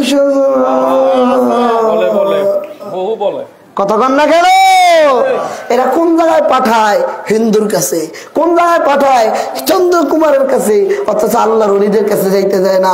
আমরা যেমন ডাক্তারকে উসিলা মনে করি, ভালো করবেন আল্লাহ, তেমনি করে আমরা আল্লাহর ওলিদেরকে উসিলা মনে করি, ভালো করবেন আল্লাহ। কথা ঠিক না? ওলিদের কোনো ক্ষমতা না, সব ক্ষমতার মালিক কে? আরো ধরে কন, আরো ধরে কন। দলিল নেন, দলিল নেন। আল্লাহুস সামাদ লাম ইয়ালিদ ওয়া লাম ইউলাদ ওয়া লাম ইয়াকুল লাহু কুফুয়ান আহাদ। জবান করে বলেন মারহাবা। একটু মন লাগান, মনটা নরম করেন, তাকান। কুলহু আল্লাহু আহাদ অর্থ হলো আল্লাহ হলো এক, আল্লাহুস সামাদ, আল্লাহ কারো মুখাপেক্ষী না, আল্লাহ কারো মুখাপেক্ষী না। লাম ইয়ালিদ ওয়া লাম ইউলাদ, আল্লাহ কাউকে জন্ম দেন নাই, কারো কাছ থেকে জন্ম নেন নাই। ওয়া লাম ইয়াকুল লাহু কুফুয়ান আহাদ, আল্লাহর সমকক্ষ আর কেউ নাই। আল্লাহ বলেন আল্লাহুস সামাদ। আমাদের দেখেন, আল্লাহ বলেন আল্লাহুস সামাদ, আল্লাহ কারো মুখাপেক্ষী না। আমরা মানুষেরা একজন আরেকজনের মুখাপেক্ষী। কথা বল না? আমি মুসির মুখাপেক্ষী। মুসি যদি না থাকে আমার জুতাকে শিলাবে, আমারটা আমার শিলানো লাগবে। আমি নাপিতের মুখাপেক্ষী, কারণ নাপিত যদি না থাকে আমার চুল কে কাটবে? আমার চুল আমার কাটতে হবে। কথা বল না? আমি টেইলার্সের মুখাপেক্ষী, টেইলার যদি না থাকে আমার জুব্বা কে বানাবে? আমার কাপড় বাধাই করে আমার পড়তে হবে। আমি হইলাম টেইলার্সের মুখাপেক্ষী, কাজে আমরা একজন আরেকজনের মুখাপেক্ষী। একজন যদি আরেকজন চলি, আরেকজন যদি আরেকজন চলি, আমরা একজন আরেকজনের মুখাপেক্ষী। আল্লাহ বলেন আল্লাহুস সামাদ, আল্লাহ কারো মুখাপেক্ষী না। আল্লাহর ক্ষমতা ছিল, আল্লাহর ক্ষমতা আছে, আল্লাহর ক্ষমতা থাকবে, কিন্তু নবীরা ওলিরা আমার আল্লাহর মুখাপেক্ষী। সুবহানাল্লাহ বলেন। নবীরা ওলিরা আমার আল্লাহর মুখাপেক্ষী। কেমন মুখাপেক্ষী একটু ভালো করে শুনেন। আমার হুজুর বলছেন, বাবা ওলি আল্লাহরা একটি জ্বলন্ত লোহার দৃশ্য। লোহাকে যেমন আগুনের ভিতরে পুরাইতে পুরাইতে লোহাটা আগুনের রূপ ধারণ করে, আগুন ধরল শরীর পুরে, ওই লোহা ধরল শরীর পুরে। আগুন যেমন গরম, ওই লোহাটাও তেমন গরম। কতক্ষণ? সাময়িক, এটা বেশিক্ষণ থাকে না। লোহার ভিতরে গরম, গরম যেটা কার গরম? আগুনের গরম। আগুন ধরলো হাত পুরে, ওই লোহাটা ধরলে হাত পুরে। আগুনের মুখাপেক্ষী হলো লোহা। আমার আল্লাহ কারো মুখাপেক্ষী না, নবীরা ওলিরা আল্লাহর মুখাপেক্ষী। আল্লাহ মানুষ জিন্দা করতে পারে, ঈসা নবীও পারে। এটা আল্লাহর সমকক্ষ হয় না। আল্লাহ ঈসা নবীকে ক্ষমতা দিয়েছেন। আল্লাহ বোবার মুখে বাক্য ফুটাইতে পারে, ঈসা নবীও পারে। এটা ঈসা নবীর একক ক্ষমতা না, আমার আল্লাহ ঈসা নবীকে ক্ষমতা দিয়েছেন। ঈসা নবী বোবার মুখে বাক্য ফুটাইতে পারে, ক্ষমতা হলো আল্লাহর। ভালো মতন বুঝবেন, অন্তরের কান লাগান। আমার আল্লাহ প্যারালাইসিস ভালো করতে পারে। আল্লাহর পয়গম্বর উযাইর আলাইহিস সালাম প্যারালাইসিস ভালো করতে পারে। তার মানে এটা ওনার একক ক্ষমতা না, এটা আল্লাহর ক্ষমতা। আল্লাহ পাক উযাইর আলাইহিস সালামকে দিয়েছেন। মুসা আলাইহিস সালাম তুর পাহাড়ে গিয়ে আল্লাহকে ডাকতেন, আল্লাহর ক্ষমতায় তুর পাহাড় জ্বলে পুড়ে ছাই হয়ে গেছে। মুসা নবী জ্বলে নাই, এটা আল্লাহর ক্ষমতা। মুসা নবীকে আল্লাহ মুজিজা হিসেবে দিয়েছেন। মারহাবা জোরে বলেন। ঈসা নবী কবরস্থানে যায় বলতেন, কুম বিইজনিল্লাহ, কুম বিইজনিল্লাহ, আল্লাহর হুকুমে জিন্দা হয়ে যাও। মুহূর্তের ভিতরে কবর থেকে মরা মানুষ জিন্দা হয়ে যাইতো। এ মুসলমান তাকান আমার দিকে। আল্লাহর নবী নূহ আলাইহিস সালামের ছেলে হাম, শাম, আউশেব, কেনান। হাম, শাম, শাম আলাইহিস সালাতু ওয়াস সালামের কবরের কাছে গিয়ে নূহ হযরতে ঈসা আলাইহিস সালাম দাঁড়াইছেন। ঈসা নবীর উম্মতরা কয়, আপনি নবী কাহা? এই যে কবর, এটা শামাউনের কবর, নূহ নবীর ছেলের কবর। আপনি যদি নবী হন তাহলে এর জিন্দা করে দেখান। সুবহানাল্লাহ জোরে বলেন। হযরত ঈসা আলাইহিস সালাম কবরের সামনে যা বলে, কুম বিইজনিল্লাহ, কুম বিইজনিল্লাহ, আল্লাহর হুকুমে জিন্দা হও।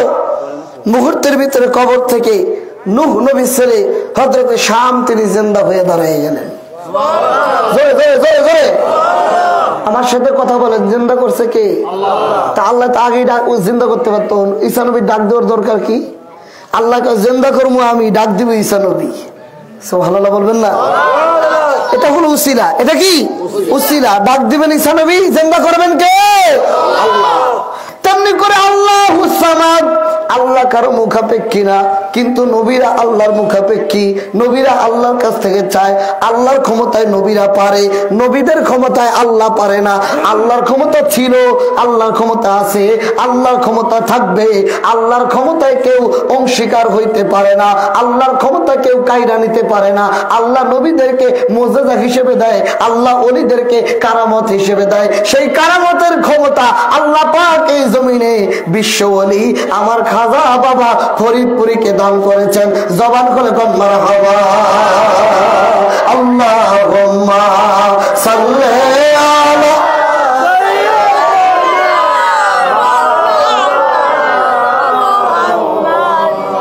ওয়ালা আলি সাইয়্যিদিনা। একটা প্রশ্নের উত্তর দিয়ে দেই। অনেক ভাই আমাদেরকে বলে, আপনারা বাবার বাড়ি যান। কোন বাবা রে? বাবার বাড়ি আটশি পীরের বাড়ি। আরে বাবা বাবা করো, তোমার বাবারই তো খবর থাকবো না, জান্নাতে যাইবো না জাহান্নামে যাইবো। এরকম কিছু প্রশ্ন আমাদেরকে কেউ কেউ ভাইয়েরা করে। কথা বল না, কোন জায়গার খবর থাকবে না? হাসরের মাঠে নবীরাই বলবে নাফসি নাফসি, আর পিসাবের তো খবরই নাই, বাবার বাড়ি তোমরা। আমার আল্লাহ কয়, মোল্লা তোর কথাই তো হবে না, কথা তো আমি আল্লাহর। দলিল তো মোল্লার কথা না, দলিল হলো আল্লাহর কথা, দলিল হলো রসুলের কথা। কথা বল না, দলিল কার? আল্লাহ। মানে দলিল কার? দলিল হলো আল্লাহ, আল্লাহ রসুলের। আল্লাহ কি বলে, নবী কি বলে, আপনাদেরকে প্রমাণটা দিব। শুনেন, যারা বলে হাসরের মাঠে পীর বাবাদের খবর থাকবে না, আমরাও মানি কোন বাবা? যারা ভণ্ড বাবা, যারা গাঁজা খায়, হারমোনিয়াম বাজায়, লাল কাপড় পরে, যাত্রায় ঘুরে, শরীয়ত মানে না, নারী পুরুষ একত্র নাচানাচি করে, নামাজের নামে মিলাদের নামে যারা ভণ্ডামি করে,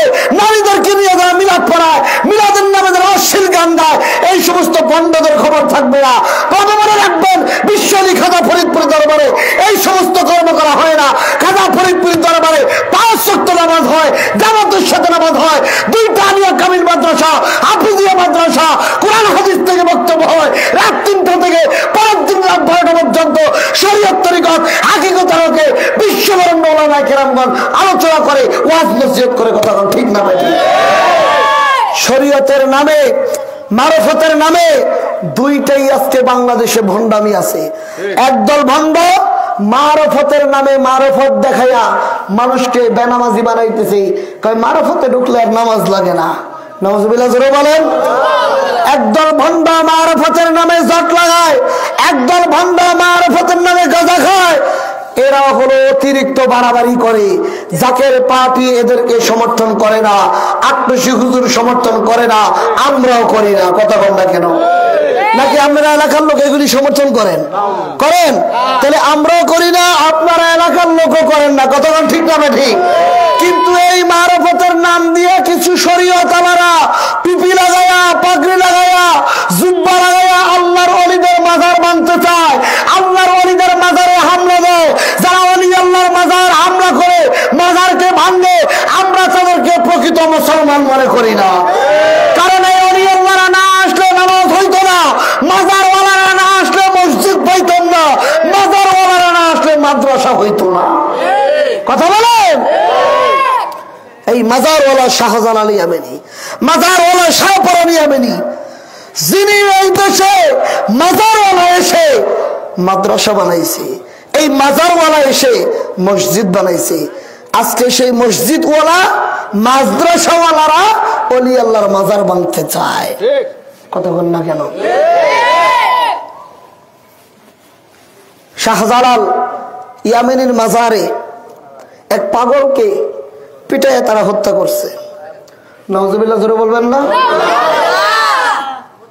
5ই আগস্টের অভ্যুত্থানের পরে আপনার শাহপরানের বাজারে পাগলদেরকে আক্রমণ করে পিটাইয়া মেরে ফেলেছে। এরা কোন ধর্ম পালন করে? নামাজ পড়ে না।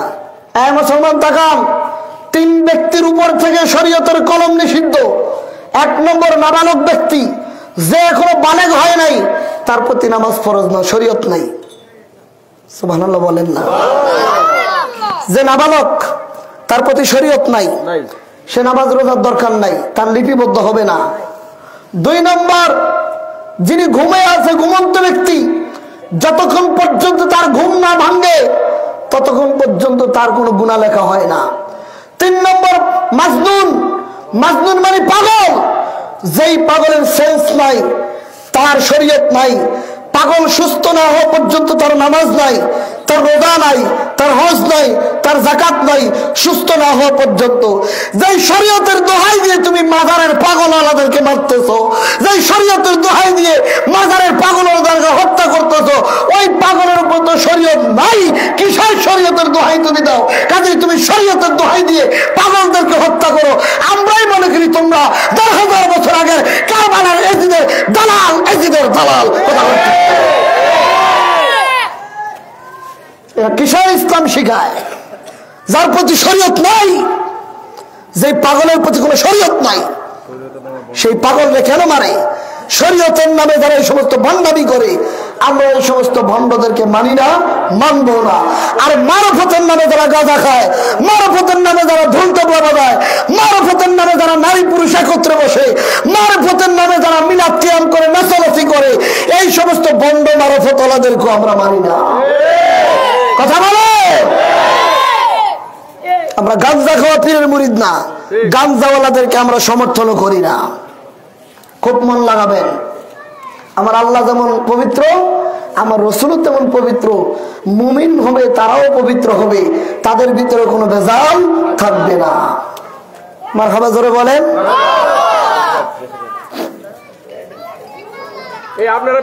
আল্লাহ নবী রাহমাতুল লিল আলামিন সাহাবায়ে কেরামগণকে নিয়ে মসজিদে নববীতে নামাজ আদায় করলেন। নবীজি বের হয়ে গেলেন, সাহাবীকে বললেন, আমার বর্তমানে এই নামাজের দায়িত্ব হলো হযরতে আবু বকর সিদ্দিকের দায়িত্ব। আবু বকর রবিউল আউয়ালের 12 তারিখ পর্যন্ত নামাজের ইমামতি করলেন। তাকান, মন লাগান। নবীজি বললেন, আয়েশা সব দরজাগুলি বন্ধ করে দাও, আয়েশার ঘরের দরজাটা খোলা রাখো, জানলাটা খোলা রাখো। অর্থাৎ মসজিদে নববীর পাশেই আমার নবীজির হুজরা মুবারক আয়েশার ঘর, এখানেই নবীজি থাকতেন। নবীজি জালনা মোবারক দিয়ে জালনা খুলে সাহাবীরা নামাজ পড়ে নবী নামাজের দিকে তাকায়া তাকায়া হাসতেছেন। আবার কিছুক্ষণ পরে নবী কেঁদে কেঁদে বুক বাসাইতেছেন। আম্মা জান আয়েশা বলেন, ইয়া রাসূলুল্লাহ, নবীজি গো, আপনি কেন কাঁদেন? আবার আপনি কেন হাসেন? আপনার হাসার কারণ কি আর আপনার কান্নার কারণ কি? নবী বলে, এ আয়েশা রে, আমি হাসি এই কারণে, আমি মুহাম্মদ আমিন যদি না থাকি তারপরও আমার সাহাবীরা নামাজ বাদ দিবে না, আমার সাহাবীরা নামাজ আদায় করবে। এই কারণে আমি হাসি, এই কারণে আমার আনন্দ হয়। আর আমি কাঁদি এই কারণে রে, এই নামাজ শিখাইতে যায়া আমি মুহাম্মদ আমিন কত কষ্ট করেছিলাম, আমি কত মার খেয়েছিলাম। বুখারীর হাদিসে এসেছে নবীজি কাবা ঘরের সামনে নামাজে সেজদায় পড়ে গিয়েছেন। আবু জাহল ডাক দিয়ে বলেন, এ কে আছো রে? আব্দুল্লাহর বেটা মুহাম্মদ আমিন নামাজ পড়ে, এই নামাজের ভিতরে বাধা দিবা, ডিস্টার্ব করবা, কে আছো? ওই যে মরা উটের উজুরি এনে কে আছো মুহাম্মদের পিঠের ভিতরে দিতে পারবা? কেউ রাজি হয় না। একজন দাঁড়ায় বলে, আমি পারবো। দৌড়ে গেলেন উটের উজুরি আনতে।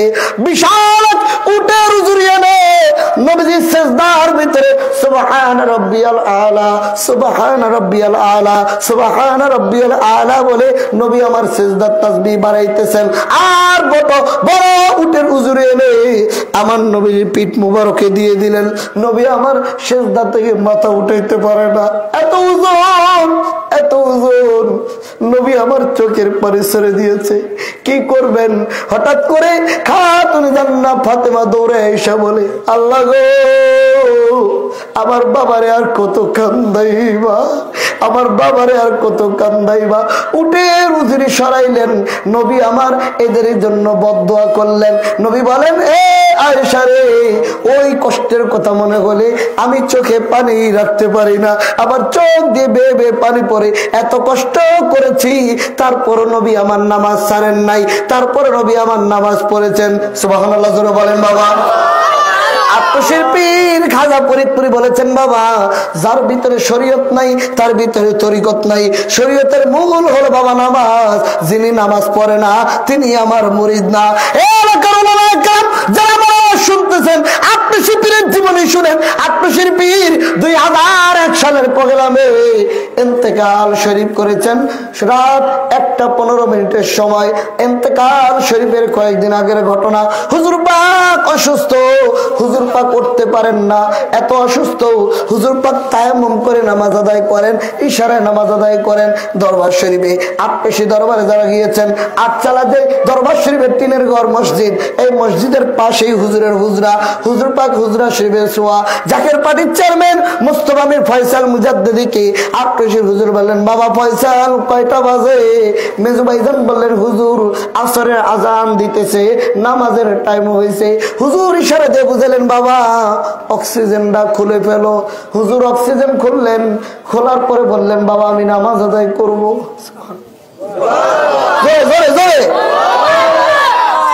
মুখের ভিতরে অক্সিজেন লাগানো, ইশারা দিয়ে খোলাইলেন, বাবা আমি নামাজ আদায় করবো। জাকের বাড়ির চেয়ারম্যান বলো, হুজুর আপনি অসুস্থ, আপনি কিসের নামাজ পড়বেন? হুজুর বললেন, বাবা এখনো তো আমার জ্ঞান আছে, বাবা আমি মসজিদে যেতে পারবো না, অসুস্থ। ধরেন এই হলো প্যান্ডেল, আর এই প্যান্ডেলের গেট, এত দূর হলো মসজিদ। হুজুর বললেন, বাবা মসজিদ থেকে কাতার এনে এনে আমার হুজরা পর্যন্ত লাগায় দাও, আমি এখানে বসে বসে ইশারা ইশারা আমি জামাতে নামাজ আদায় করবো। বাবা আমি জামাত কাজা করবো না। জবান খুলে কোন মারহাবা। ও সে পাঞ্জে গানা নামাজ পড়ে 30 কোরআন বাক্য ধরে, পাঞ্জে গানা নামাজ পড়ে 30 কোরআন বাক্য ধরে, তসবিহ হাতে আল্লাহ জপে খাজা, তসবিহ হাতে আল্লাহ জপে মুরিদ নামে দেওয়ানা। তোমরা যাইয়া দেখো না জাগার হয় না, বলেন না না, বলেন তোমরা যাইয়া দেখো না জাগার হয় না।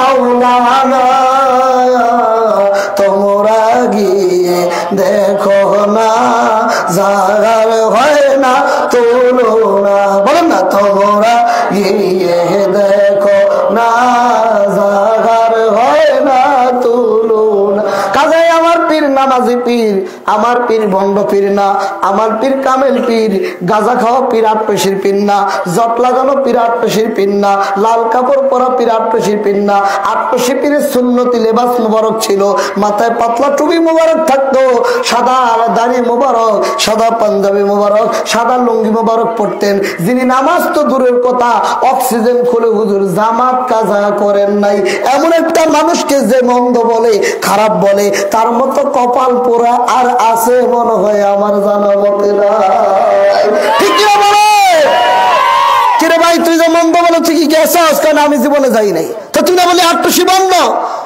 মানছে বলে শুনছি কথা বল না কেন অধিকাংশ লোক এরকম শুনছি কথা বলে না কি কি কি কি শুনছি শুনছি কথায় নাইছেন না এই শুনছি কথায় নাচতে গেলে আপনিও ধরা খাইবেন এখন আমি যদি বলি ভাইজান আপনি ভালো মানুষ কে হ্যাঁ তা আমি যে শুনলাম আপনি মনে হয় বাড়ি জেনা করে 200 জুতার বাড়ি খাইছেন ভাই হুজুর চেতেন কেন চেতেন কেন চেতেন কেন আমি তো শুনছি কথা বল না আপনি দোষ দিবেন কি দিয়ে আমি তো দেখি নাই আমি কি শুনছি যে শোনা শোনার কথায় যারা মিথ্যা রটাইতেছে এদের মতো বোকার হইতে পারে না কাজে শোনা কথায় কান দিয়েন না আগে গিয়ে দেখেন আটটশি হুজুরের দরবার শরীয়তের দরবার আমি নিজে জন্মগত জাকের আটটশি হুজুরের দরবারের ভাত খেয়ে আমার শরীরে শক্তি হয়েছে আটটশি হুজুরের ভাত খেয়ে আমি এ পর্যন্ত বড় হয়েছি হুজুর বলছেন বাবা তখন আটটশি মাদ্রাসা ছিল না হুজুর বলছেন বাবা আমি 2টা ইসলামিয়া কলেজ করব বাবা ইসলামিয়া মাদ্রাসা বানাবো কেন বাবা জানো হুজুর বলতেন কেন বাবা জানো না হুজুর বলতেন বাবা বহু ওলি আল্লাহর দরবার তারা ইন্তেকালের পরে মাদ্রাসা না থাকার কারণে ধ্বংস হয়ে গেছে বাবা আমি মাদ্রাসা করে যাব এখান থেকে আলেম ওলামা বের হবে কোরআন হাদিস চর্চা করবে এই আলেম ওলামারা শরীয়তের বাউন্ডারি শরীয়তের গণ্ডির ভিতরে এই দরবার শরীফ আমার পরামর্শ অনুযায়ী নসিহত অনুযায়ী চালাবে বাবা যেখানে মাদ্রাসা থাকে সেখানে শরীয়তের বাইরে দরবার চলতে পারে না বাবা এই জন্য আমি 2টা মাদ্রাসা করে গেলাম হাফেজিয়া মাদ্রাসা করলাম মসজিদ করলাম একটা বিশ্ব জাকের মন্দির জামে মসজিদ মসজিদ হাসপাতাল মাদ্রাসা বিভিন্ন দেশের হুজুর পাক গঠন করে দিয়ে গেছেন যাতে শরীয়তের বাউন্ডারির ভিতরে এই দরবার থাকে কারণ শরীয়তের বাহিরে মারফত চলে না আমার নবীর চাইতে বড় মারফত না এই নীল আকাশের নিচে জমিনের উপর আর কেউ হইতে পারে না সেই নবীও শরীয়তের বাইরে কোনোদিন যান নাই কথা বলেন কাজে শরীয়ত মানতে হবে মার খাবার ধরে বলেন না নবী আমার নামাজ আদায় করবেন সাহাবীদেরকে বললেন সাহাবীরা আয়েশা এটা এই জানলাটা খোলা রাখো বাকিগুলি বন্ধ করে দাও আয়েশা সিদ্দিকা বন্ধ করে দিলেন নবী দেখে জামাতে সাহাবীরা নামাজ পড়ে হাসে আর কান্দেন নবীজি বললেন এই নামাজ শিখাইতে যাইয়া আমি কত কষ্ট করেছি রে আয়েশা সেই কথা মনে হলে আমি আর চোখে পানি ধরে রাখতে পারি না আর আমি হাসি আমার সাহাবীরা আমি না থাকলেও তারা নামাজ আদায় করবে নামাজ তারা মিস করবে না এইভাবে নবীজি ভবিষ্যৎবাণী করলেন আর পরামর্শ করলেন 12 রবিউল আউয়াল সোমবার দিন সকালের পরে নবীজির জ্বর মোবারক বাড়তেছে কষ্ট বাড়তেছে নবীজির জ্বর মোবারক বাড়তেছে আম্মা জান আয়েশা বলে হুজুর আপনার মতো এত জ্বর আমি কাউকে দেখি নাই নবী বলে সাহাবীরা রে ও আয়েশা রে নবীরা মর্যাদার দিক দিয়ে যেমন বড় পরীক্ষার দিক দিয়েও তেমন বড় হঠাৎ করে ঘরের ভিতরে কে যেন টোকা দিলেন নবী বলে ফাতেমা রে ও ফাতেমা দেখো দেখো আমার ঘরে কে যেন মেহমান এসেছে ফাতেমা দরজা গিয়ে খুলে দিলেন দরজা খুলে ফাতেমা একটা চিৎকার দিলেন বাবা ও বাবা এটা কেমন মেহমান আপনার ঘরে এসেছে জীবনে তো এমন মেহমান আমি দেখি নাই যার পা হলো জমিনে যার মাথা হলো আসমানে সুবহানাল্লাহ জোরে বলেন না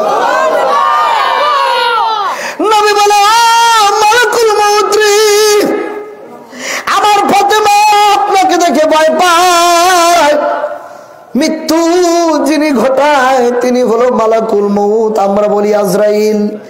মালাকুল মউত আস্তে করে আমার নবীর হুজরা শরীফে ঢুকলেন, নবীজির কদম মোবারকে বসলেন, বসে বলে আল্লাহর নবী গো, ইয়া রাসূলুল্লাহ, আল্লাহ আপনার কাছে আমাকে পাঠাইছে, আপনি যদি অনুমতি দেন আপনার রূহ মুবারক আমি নিব, আর যদি অনুমতি না দেন আমি ফেরত চলে যাব। নবী বলেন আজরাইল, ও মালাকুল মউত, আর 10 মিনিট অপেক্ষা করেন। নবী বলেন মালাকুল মউত এখানে অপেক্ষা করো, আমার ভাই জিবরিল আমিন আসুক। মুহূর্তের ভিতরে জিবরিল আমিন আসলেন।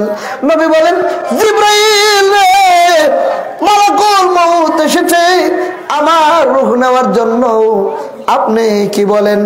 মালাকুল মউতকে আমি রূহ নেওয়ার অনুমতি দিব কিনা?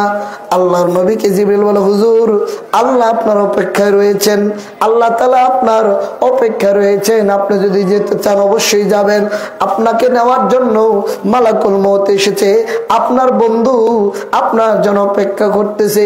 নবী আমার ডেকে ডেকে বলে, ও মালাকুল মউত রে, ও জিবরিল আমিন রে, এতদিন আমি আমার উম্মতদেরকে আমার বুকে আগলে ধরে রেখেছি, দেখাশোনা করেছি, আমার উম্মতের সুখে দুঃখে আমি পাশে ছিলাম। ও জিবরিল রে, আমি মুহাম্মদ যদি চলে যাই আমার উম্মতের দায় দায়িত্ব কে নিবে রে? আমার উম্মতরে কে দেখবে? মুহূর্তের ভিতরে জিবরিল আমিন অদৃশ্য হয়ে গেলেন। কিছুক্ষণ পরে ফিরে এসে বলে, ইয়া রাসূলুল্লাহ, আল্লাহ বলেছে আপনার ইন্তেকালের পরে আপনার উম্মতের সকল দায় দায়িত্ব নেবেন আমার আল্লাহ রাব্বুল আলামিন। জবান করে বলেন মারহাবা।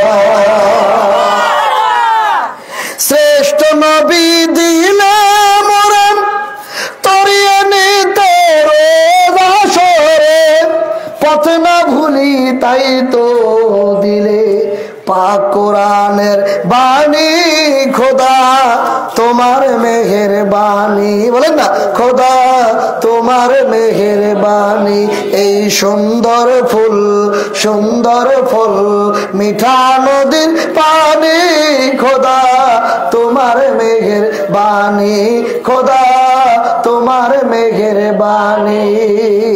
আল্লাহ রাখতে বলেন মালাকুল মউত রে, তাহলে আমার রূহকে তুমি নিতে পারো। সুবহানাল্লাহ বলেন, জোরে জোরে জোরে জোরে।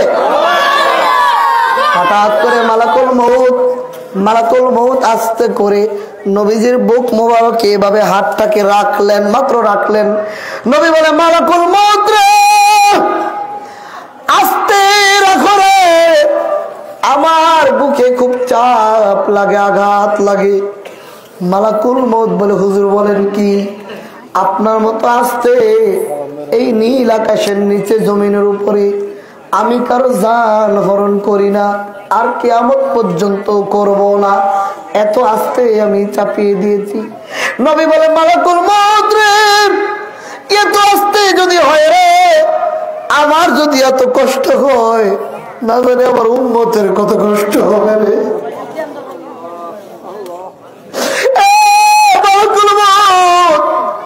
আমার উম্মতের যত মৃত্যুর যন্ত্রণা আছে এই মুহূর্তে সব আমি নবীকে দিয়ে দে। আমার উম্মতের মৃত্যুর যন্ত্রণা মালাকুল মউত রে দিয়ে দে, আমার উম্মতের মৃত্যুর যন্ত্রণা। আল্লাহ ডাক দিয়ে বলে বন্ধু গো, এটা তো সম্ভব না, তবে শুনেন, আপনার যারা অনুসারী হবে, আপনার যারা তরিকার পন্থী হবে, আপনি নবীর তরিকা যারা থাকবে, আপনি নবীর অনুসরণ যারা করবে, রাসূলের শরীয়ত যারা মানবে, ইমাম গাজ্জালি একটা কিতাব লিখেছেন, তার নাম দাকায়েকুল আকবার। সেই কিতাব খুলে দেখবেন মালাকুল মউত মৃত্যুর ফেরেশতা আজরাইল যখন মৃত্যু পথযাত্রী ব্যক্তির সামনে আসে, আমার দিকে তাকান, যখন মালাকুল মউত তার বুকের ভিতর থেকে হাতটা এনে মুখের দিকে নিবে, মুখ ডাক দিয়ে বলবে মালাকুল মউত, এই মুখ দিয়ে এই বান্দার রূহটারে কবজ কইরো না। কেন? এই মুখ দিয়ে এই বান্দা আমার আল্লাহর কোরআন তেলাওয়াত করত, এই মুখ দিয়ে বান্দা আল্লাহ নবীর উপরে দুরূদ পড়তো, এই জায়গা দিয়ে রুহুকে নেওয়া যাবে না। মালাকুল মউত আস্তে করে চোখের দিকে হাতটা নিবে, মালাকুল মউতকে চোখ বলতো, ও মালাকুল মউত এই চোখ দিয়ে তাকে মৃত্যুবরণ করায়ও না। কেন? এই চোখ দিয়ে কোরআনের আয়াত দেখেছে, আল্লাহর ওলিদেরকে দেখেছে, এই চোখ দিয়ে কোনো খারাপ দৃশ্য দেখে নাই, এই চোখ দিয়ে তাকে মৃত্যুবরণ করায়ও না। আল্লাহু আকবার বলেন। মালাকুল মউত এবার যাবে হাতের কাছে, হাতের জবান খুলবে, হাত বলবে মালাকুল মউত এই হাত দিয়ে গরিবের দান সদকা করেছে, এতিমের মাথায় হাত বুলিয়ে দিয়েছে, এই হাত দিয়ে ইসলামের পক্ষে খেদমত করেছে, এই হাত দিয়ে রাসূলুল্লাহ সত্য তরিকার দাওয়াত পত্র দিয়েছে, এই হাত দিয়ে তাকে মৃত্যু দিও না। হাত থেকে মালাকুল মউত সরে যাবে। এমনি সময় পায়ের কাছে যখন যাবে, পা বলবে মালাকুল মউত এই পা দিয়ে শীতের কনকনে রাত্রে ফজরের নামাজের সময় মসজিদে হেঁটে হেঁটে যায় নামাজ আদায় করেছে, এই পা দিয়ে ইসলামের প্রচারের জন্য কত মাইলের পর মাইল তারা অতিক্রম করেছে আল্লাহ আল্লাহ রসুলের সত্য তরিকা প্রচারের জন্য, এই পা দিয়ে তাকে নেওয়া যাবে না। মালাকুল মউত এখন বিপাকে পড়ে যাবেন। কি করবেন? হাত দিয়ে নিতে পারে না, মুখ দিয়ে নিতে পারে না, চোখ দিয়ে নিতে পারে না, পা দিয়ে নিতে পারে না, নিবে কোন দিক দিয়ে? মালাকুল মউত ডেকে গো আল্লাহ গো, আল্লাহ আমি কিভাবে তাকে মৃত্যুবরণ করাবো? আমার তো কোনো দিক পাইতেছি না, সবই তো বন্ধ হয়ে যাচ্ছে। ইমাম গাজ্জালি তার দাকায়েকুল আকবার কিতাবে লেখেন, আল্লাহ ডাক দিয়ে বলবেন মালাকুল মউত আমার বান্দা আমি আল্লাহর পাগল। মারহাবা কোন, মারহাবা কোন। আমার বান্দা আমি আল্লাহর পাগল, আমার বান্দা আমি আল্লাহর আশিক, আল্লাহর পাগল, আল্লাহর দেওয়ানা। এ মালাকুল মউত তোমার হাতের ভিতরে আমি আল্লাহর নাম মোবারক লিখে নাও, আমি আল্লাহর নাম মোবারক লিখে নাও। ফেরেশতা মালাকুল মউত হাতের ভিতরে লিখবে বিসমিল্লাহির রহমানির রহিম। এই বাবারা একতালে লাগরাই করবো না, বিসমিল্লাহির রহমানির রহিম। মালাকুল মউত হাতের ভিতরে লিখবেন বিসমিল্লাহির রহমানির রহিম। এ মুসলমান, চুমুক যেমন লোহাকে আকর্ষণ করে, দূর থেকে লোহাকে টেনে নিয়ে যায়, মালাকুল মউত যখন এইভাবে তার হাতটাকে মৃত্যু পথযাত্রীর সামনে আনবে, মালাকুল মউতের হাতের ভিতরে যখন আল্লাহর নাম মোবারক দেখবে, তখন এই মৃত্যু ব্যক্তির রূহ এমন আকর্ষণের চুমুকের মতো টান দিয়ে বের হয়ে যাবে, ওই ব্যক্তির কোনো মৃত্যুর যন্ত্রণা হবে না। জবান খুলে বল আল্লাহু আকবার, জবান খুলে বলেন মারহাবা। নবী বলেন মালাকুল মউত, এ মালাকুল মউত আমার উম্মতের মৃত্যুর যন্ত্রণা আমাকে দাও। রাসূল বলে এইভাবে আমার আশিক উম্মতদেরকে মৃত্যুবরণ করানো হবে। আর যারা নবীর তরিকায় থাকবে না, আমার লাগান, যারা নবীর দল করবে না, নবীর পার্টিতে থাকবে না, নবীর আদর্শ মানবে না, একটা জ্বলন্ত জীবিত খাসি চামড়া ছিললে যেমন কষ্ট হয়, তার চাইতে ভয়ঙ্কর কষ্ট হবে নাফরমানের কষ্ট। কাল হাসরের মাঠে এক একটা নাফরমানের উহুদ পরিমাণ দাঁত হয়ে যাবে, জিহ্বাগুলি জমিনে পড়তে থাকবে, ঘামের ভিতরে নাফরমানগুলি সাঁতার কাটতে থাকবে। কেন কেন কেন কেন? আমার নবীর তরিকায় না থাকার কারণে, নবীর আদর্শে না থাকার কারণে, নবীর আদর্শ মোতাবেক না চলার কারণে, নবীর জীবনী তার জীবনে বাস্তবায়ন না করার কারণে আমরা যখন মরে যাব, জীবনের যেই দলের লোক আপনি থাকেন না কেন, যেই পার্টি আপনি করেন না কেন, মরার পরে কোনো পার্টি চলবে না, কোনো দল চলবে না, একটা দল চলবে, একটা পার্টি চলবে, তার নাম হলো বিসমিল্লাহি ওয়া আলা মিল্লাতে রাসূলিল্লাহ। কথা বলেন ঠিক কিনা? বিসমিল্লাহি ওয়া আলা মিল্লাতে রাসূলিল্লাহ, আল্লাহর নামে নবীর দলে তোমাকে কবরে শোয়ায় দেওয়া হলো। মিল্লাত হলো আরবি, বাংলায় বলে দল, ইংলিশে বলে পার্টি। বিসমিল্লাহি ওয়া আলা পার্টি রাসূলিল্লাহ, আল্লাহর নামে নবীর দলে তোমাকে কবরে শোয়ায় দেওয়া হলো। দুনিয়ার সব দল বাদ হয়ে যাবে, চলবে একমাত্র নবীর দল। আত্মশিল্পীর খাজা ফরিদপুরি আমাদেরকে বলেছেন বাবা আমি বিরানি করতে আসি এই দেশে যথেষ্ট আলেম ওলামা ছিল যাদের কাছে আমি কিছুই না, কিন্তু বাবা আমি রাসূলুল্লাহর সত্য তরিকার দাওয়াতনামা তোমাদের মাঝে নিয়ে এসেছি, বিরানি করতে আসি নাই। আমি একটা মিশন নিয়ে এসেছি বাবা, সেই মিশন হলো জাকের পার্টির মাধ্যমে রাসূলুল্লাহর সত্য তরিকার দাওয়াত মানুষের ঘরে ঘরে পৌঁছায় দেওয়া। জাকের পার্টির নীতিমালা তিনটি, ইসলাম, ঈমান, ইহসান। এই পার্টির নীতিমালা যারা পালন করবে তাদের দিলে আল্লাহ রাসূলের মহব্বতের স্রোত পয়দা হবে, মহব্বতের স্রোতে দিল ধুইয়া পরিষ্কার হবে, মন থেকে হিংসা, অহংকার, গীবত, লোকনিন্দা দূর হবে। জাকের পার্টি ক্ষমতা কেন্দ্রিক পার্টি নয়, জাকের পার্টি আদর্শ কেন্দ্রিক পার্টি। নবীজির আদর্শ প্রচার করা হলো এই পার্টির একমাত্র উদ্দেশ্য। কথা কোন ঠিক কিনা? যার কারণে এই রাসূলের আদর্শের পার্টি জাকের পার্টি বুকে ধারণ করে বিদায়। জাকের পার্টি মারামারি করে না, জাকের পার্টি কাটাকাটি করে না, জাকের পার্টি হরতাল ডাকে না। 1 মিনিট বলে শেষ করি। গতকালকে ঢাকা মহানগর উত্তরের বিশাল আজিমুসান ইসলামী জলসা ছিল। আমরা আমাদের রিয়াজ শিকদার ভাই আমরা একসাথে এসেছি। তো আমি যখন ঢাকাতে যাত্রাবাড়িতে থাকি নামলাম বাসে, গাড়ি থেকে নেমে রিক্সা উঠলাম, বাড়ি বরাবর যে গাড়ি থেকে নামলাম পরে এক ব্যক্তি বলতেছে হুজুর মাহফিল থেকে আসলেন? আমি বললাম জি মাহফিল থেকে আসলাম। তো পাশের একজন বলে জাকের পার্টির লোক। আলহামদুলিল্লাহ বলেন। কি লোক? জাকের পার্টির লোক। আমার বলতেছে জাকের পার্টির লোক। আমি হ্যাঁ।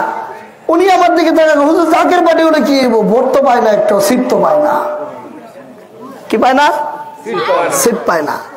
তা আমি বললাম সিট পায় না, সিট পাওয়ার জন্য তো জাকের পার্টি না। হুজুর নসিহতে লেখছেন, যিনি জাকের পার্টি প্রতিষ্ঠিত করছেন উনি লেখছেন জাকের পার্টি ক্ষমতা কেন্দ্রিক পার্টি নয়, আদর্শ কেন্দ্রিক পার্টি। নবীজির আদর্শ প্রচার করা হলো এই পার্টির একমাত্র উদ্দেশ্য। মারহাবা কোন? তো নবীর আদর্শের ভিতরে তো মানুষ হত্যা নাই, নবীর আদর্শের ভিতরে তো পেট্রোল বোমা দিয়ে মানুষ জ্বালানো নাই। জাকের পার্টির মহামান্য চেয়ারম্যানকে বহুবার প্রস্তাব দেওয়া হয়েছে, আপনার পার্টির যে প্রতীক গোলাপ ফুল বাদ দেন, অন্য প্রতীক নেন, আপনাকে সিট দেওয়া হবে, ক্ষমতা দেওয়া হবে। জাকের পার্টির চেয়ারম্যান বলেছে, জাকের পার্টির প্রতিষ্ঠাতা খাজা ফরিদপুর গোলাপ ফুল দিয়েছে, কখনো জাকের পার্টি তার প্রতীক পরিবর্তন করবে না, আদর্শ বিলি করবে না। বাংলাদেশে বহু দলের নেতারা নিজেদের দলের প্রতীক বাদ দিয়া অন্য প্রতীক নিয়ে নির্বাচন করে সংসদে এমপি মন্ত্রী হয়েছে। আপনারা দেখেন না? তো হয়েছে না? কিন্তু জাকের পার্টি করে নাই। কেন করে নাই? আদর্শ পরিবর্তন করবে না। জাকের পার্টি যদি গোলাপ ফুলের প্রতীক বাদ দিত, আদর্শ বাদ দিয়ে মারামারির দল করত, তাইলে কয়েক ডজন এমপি মন্ত্রী জাকের পার্টির সংসদে থাকতো।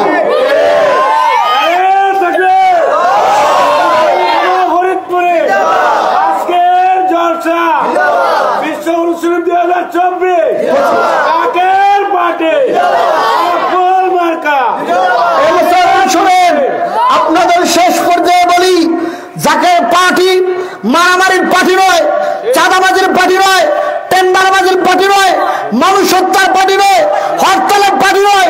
জাকের পার্টির নীতিমালা ইসলাম, ঈমান, ইহসান। জাকের পার্টি আল্লাহ রাসূলের সত্য তরিকা প্রচার করে।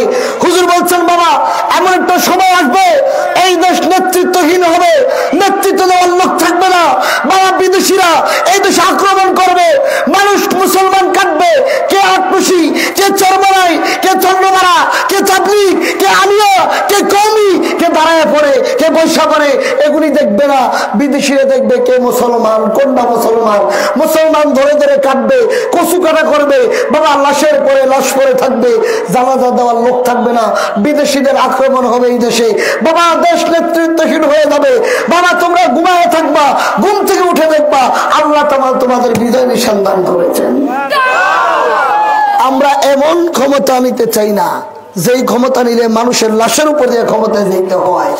যদি আল্লাহ চায় জাকের পার্টিতে ক্ষমতায় আল্লাহই বসাবে, না চাইলে আল্লাহ বসাবে না। জাকের পার্টি জোর করে ক্ষমতা চায় না, এত বছর চায় নাই, ভবিষ্যৎ চাবে না। জাকের পার্টির চেয়ারম্যান ভবিষ্যৎবাণী করে দিয়েছে, আমি এতদিন যা বলার বলে দিয়েছি, আমি আর কোনো কথা বলবো না। মুহররম মাসের আগের জুমায় জাকের পার্টির চেয়ারম্যান যে বিশ্বলির বেসালক মন্দিরে ভবিষ্যৎবাণী করেছেন যে আমি যা বলার বলছি, আর বলবো না। আমার দায়িত্ব ছিল আজান দেওয়া, আজান দিয়েছি, মানুষকে জানিয়েছি। এখন থেকে আপনারা দেখবেন, আমরা কিন্তু সেই দেখা বর্তমানে দেখতেই আছি। কথা বলেন। যারা এখানে বসেছেন, যারা বাহিরে আছেন, আপনাদেরকে বলবো এখনো সময় আছে। একটা পবিত্র মানুষকে সমর্থন করেন, একটা ভালো মানুষকে সমর্থন করেন। আমি বলি না আপনারা জাকের পার্টি করেন, আমি বলি না গোলাপ ফুলে ভোট দেন, আমি বলবো একটা পবিত্র লোক খোঁজেন। তবে আমি মনে করি এই জামানে একটা পবিত্র লোক, একটা ভালো দলের নেতা, একটা ভদ্র মানুষ হলো জাকের পার্টির চেয়ারম্যান মুস্তফা মীর ফয়সাল মুজাদ্দেদি, যার জীবনে কোনো চরিত্রহীনের দাগ নাই, যার জীবনে কোনো মামলা নাই, যার জীবনে কোনো অপরাধের কলঙ্ক নাই। কাজে আসেন না আমরা একজন সত্য নেতাকে আদর্শের প্রতীক হিসেবে মেনে নেই। আল্লাহ পাক আমাদেরকে এই সত্য ইসলাম বুঝার তৌফিক দান করেন। মুখ করে বলেন আমিন। 1 মিনিট বক্তব্য শোনো। কিতাবের নাম খাসায়েসুল কুবরা, লেখকের নাম জালালউদ্দিন সুয়ুতী। আমি জানি আমার মাইকের আওয়াজ অনেক দূর যায়, অনেক দূর পর্যন্ত আমি আসার সময় আওয়াজ শুনেছি। যত দূর পর্যন্ত যাচ্ছে কিতাবের নাম শুনে রাখেন। কিতাবের নাম খাসায়েসুল কুবরা, লেখকের নাম 2 লক্ষ হাদিসের হাফেজ ইমাম জালালউদ্দিন সুয়ুতী। তার তারিখুল খাসায়েসুল কুবরা কিতাবের প্রথম খণ্ড 16 নম্বর পৃষ্ঠা, মহিউদ্দিন খান অনুবাদকৃত সেই কিতাবে এসেছে আবুল হাসান আলী ইবনে আব্দুল্লাহ হাশেমি রহমতুল্লাহ আলাইহি রাদিয়াল্লাহু আনহু বর্ণনা করেন, কোন এক সময় আমি ভারতবর্ষে গেলাম। ভারতবর্ষে গিয়ে দেখি বড় বড় গোলাপ গাছ, গোলাপ গাছ আর গোলাপ গাছ। সেই গোলাপ গাছ হলো কালো গোলাপ। মারহাবা কোন গোলাপ কালো, গোলাপ গোলাপি কালার, গোলাপ সাদা, 3 প্রকারের গোলাপ আমরা কিন্তু বাংলাদেশে দেখি। উনি বলেন আমি যখন ভারতবর্ষে গেলাম আমি 3 প্রকারের গোলাপ নয়, 1 প্রকারের গোলাপ দেখলাম, সব কালো গোলাপ। সেই কালো গোলাপের গায়ে মনে হচ্ছে পাপড়ির ভিতরে কে যেন লিখছে লা ইলাহা ইল্লাল্লাহু মুহাম্মাদুর রাসূলুল্লাহ সাল্লাল্লাহু আলাইহি ওয়াসাল্লাম। উনি ডাক দিয়ে বলে আমার মনে করুন এই গোলাপের পাপড়ির ভিতরে কে এই কালেমা লিখছে আল্লাহর নামের সাথে নবীর নাম। নিশ্চয়ই কেউ এটা চুন দিয়ে লিখেছে। আমি এজন্য এই পাপড়িটাকে হাত দিয়ে ধরলাম, ধরে আমার সন্দেহ হলো অন্য কোনো পাপড়িতে কি এভাবে আছে কিনা। তখন আমি একটা কলি নিলাম, কলি, যেই কলি এখনো ফোটে নাই। ওই কলিকে নিয়ে আমি যখন কলিটা ছিঁড়লাম, আমি কলির ভিতরের পাতায় দেখি লা ইলাহা ইল্লাল্লাহু মুহাম্মাদুর রাসূলুল্লাহ সাল্লাল্লাহু আলাইহি ওয়াসাল্লাম। উনি বলেন যেই ভারতবর্ষে মানুষ দেব দেবীর পূজা করে, চন্দ্রের পূজা করে, সূর্যের পূজা করে, গরুর পূজা করে, গরুর পেশাব তারা পান করে, এমন একটা দেশে তারা কালো গোলাপের ভিতরে আল্লাহর সাথে নবীর নাম, এটা তারা বুঝলো না, মানলো না, আল্লাহকে চিনলো না, তারা দেব দেবীর পূজা করে। এ মুসলমান, আমি মনে করি বাংলাদেশে সেই রসুলের নাম যেই গোলাপে লেখা, সেই গোলাপের পার্টির নাম জাকের পার্টি। সেই গোলাপের পার্টি জাকের পার্টি, সেই রসুলের সত্য তৈরির প্রচার এই দেশে গোলাপ ফুল প্রতীকের লোকেরা জাকের পার্টির লোকেরা করে। অথচ এই দেশের মানুষ এখনো বোঝে না, তারা অন্যান্য পার্টি করে। যদি তারা বুঝতো, যদি তারা ভাবতো জাকের পার্টি ছাড়া অন্য কোনো পার্টি তারা দেখতো না। কারণ জাকের পার্টি আদর্শ কেন্দ্রিক পার্টি, জাকের পার্টি আদর্শহীন কোনো পার্টি তারা কর্মকাণ্ড করে না।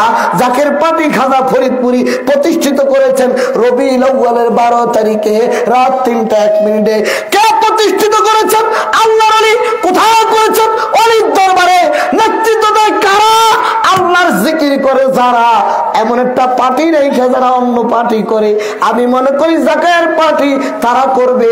আটশি হুজুরের মুরিদ যারা, তারা জাকের পার্টি ছাড়া অন্য কোনো পার্টি করতে পারে না। তাই 1 মিনিটে শেষ করলাম। এই আটশি হুজুরের মুরিদারা যারা আটশি দরবারে যান, আপনাদের জন্য কর্তব্য হলো আটশি হুজুরের মুরিদ হওয়ার পরে অন্য কোনো পার্টি করা আপনার জন্য আর গ্রহণযোগ্য হবে না।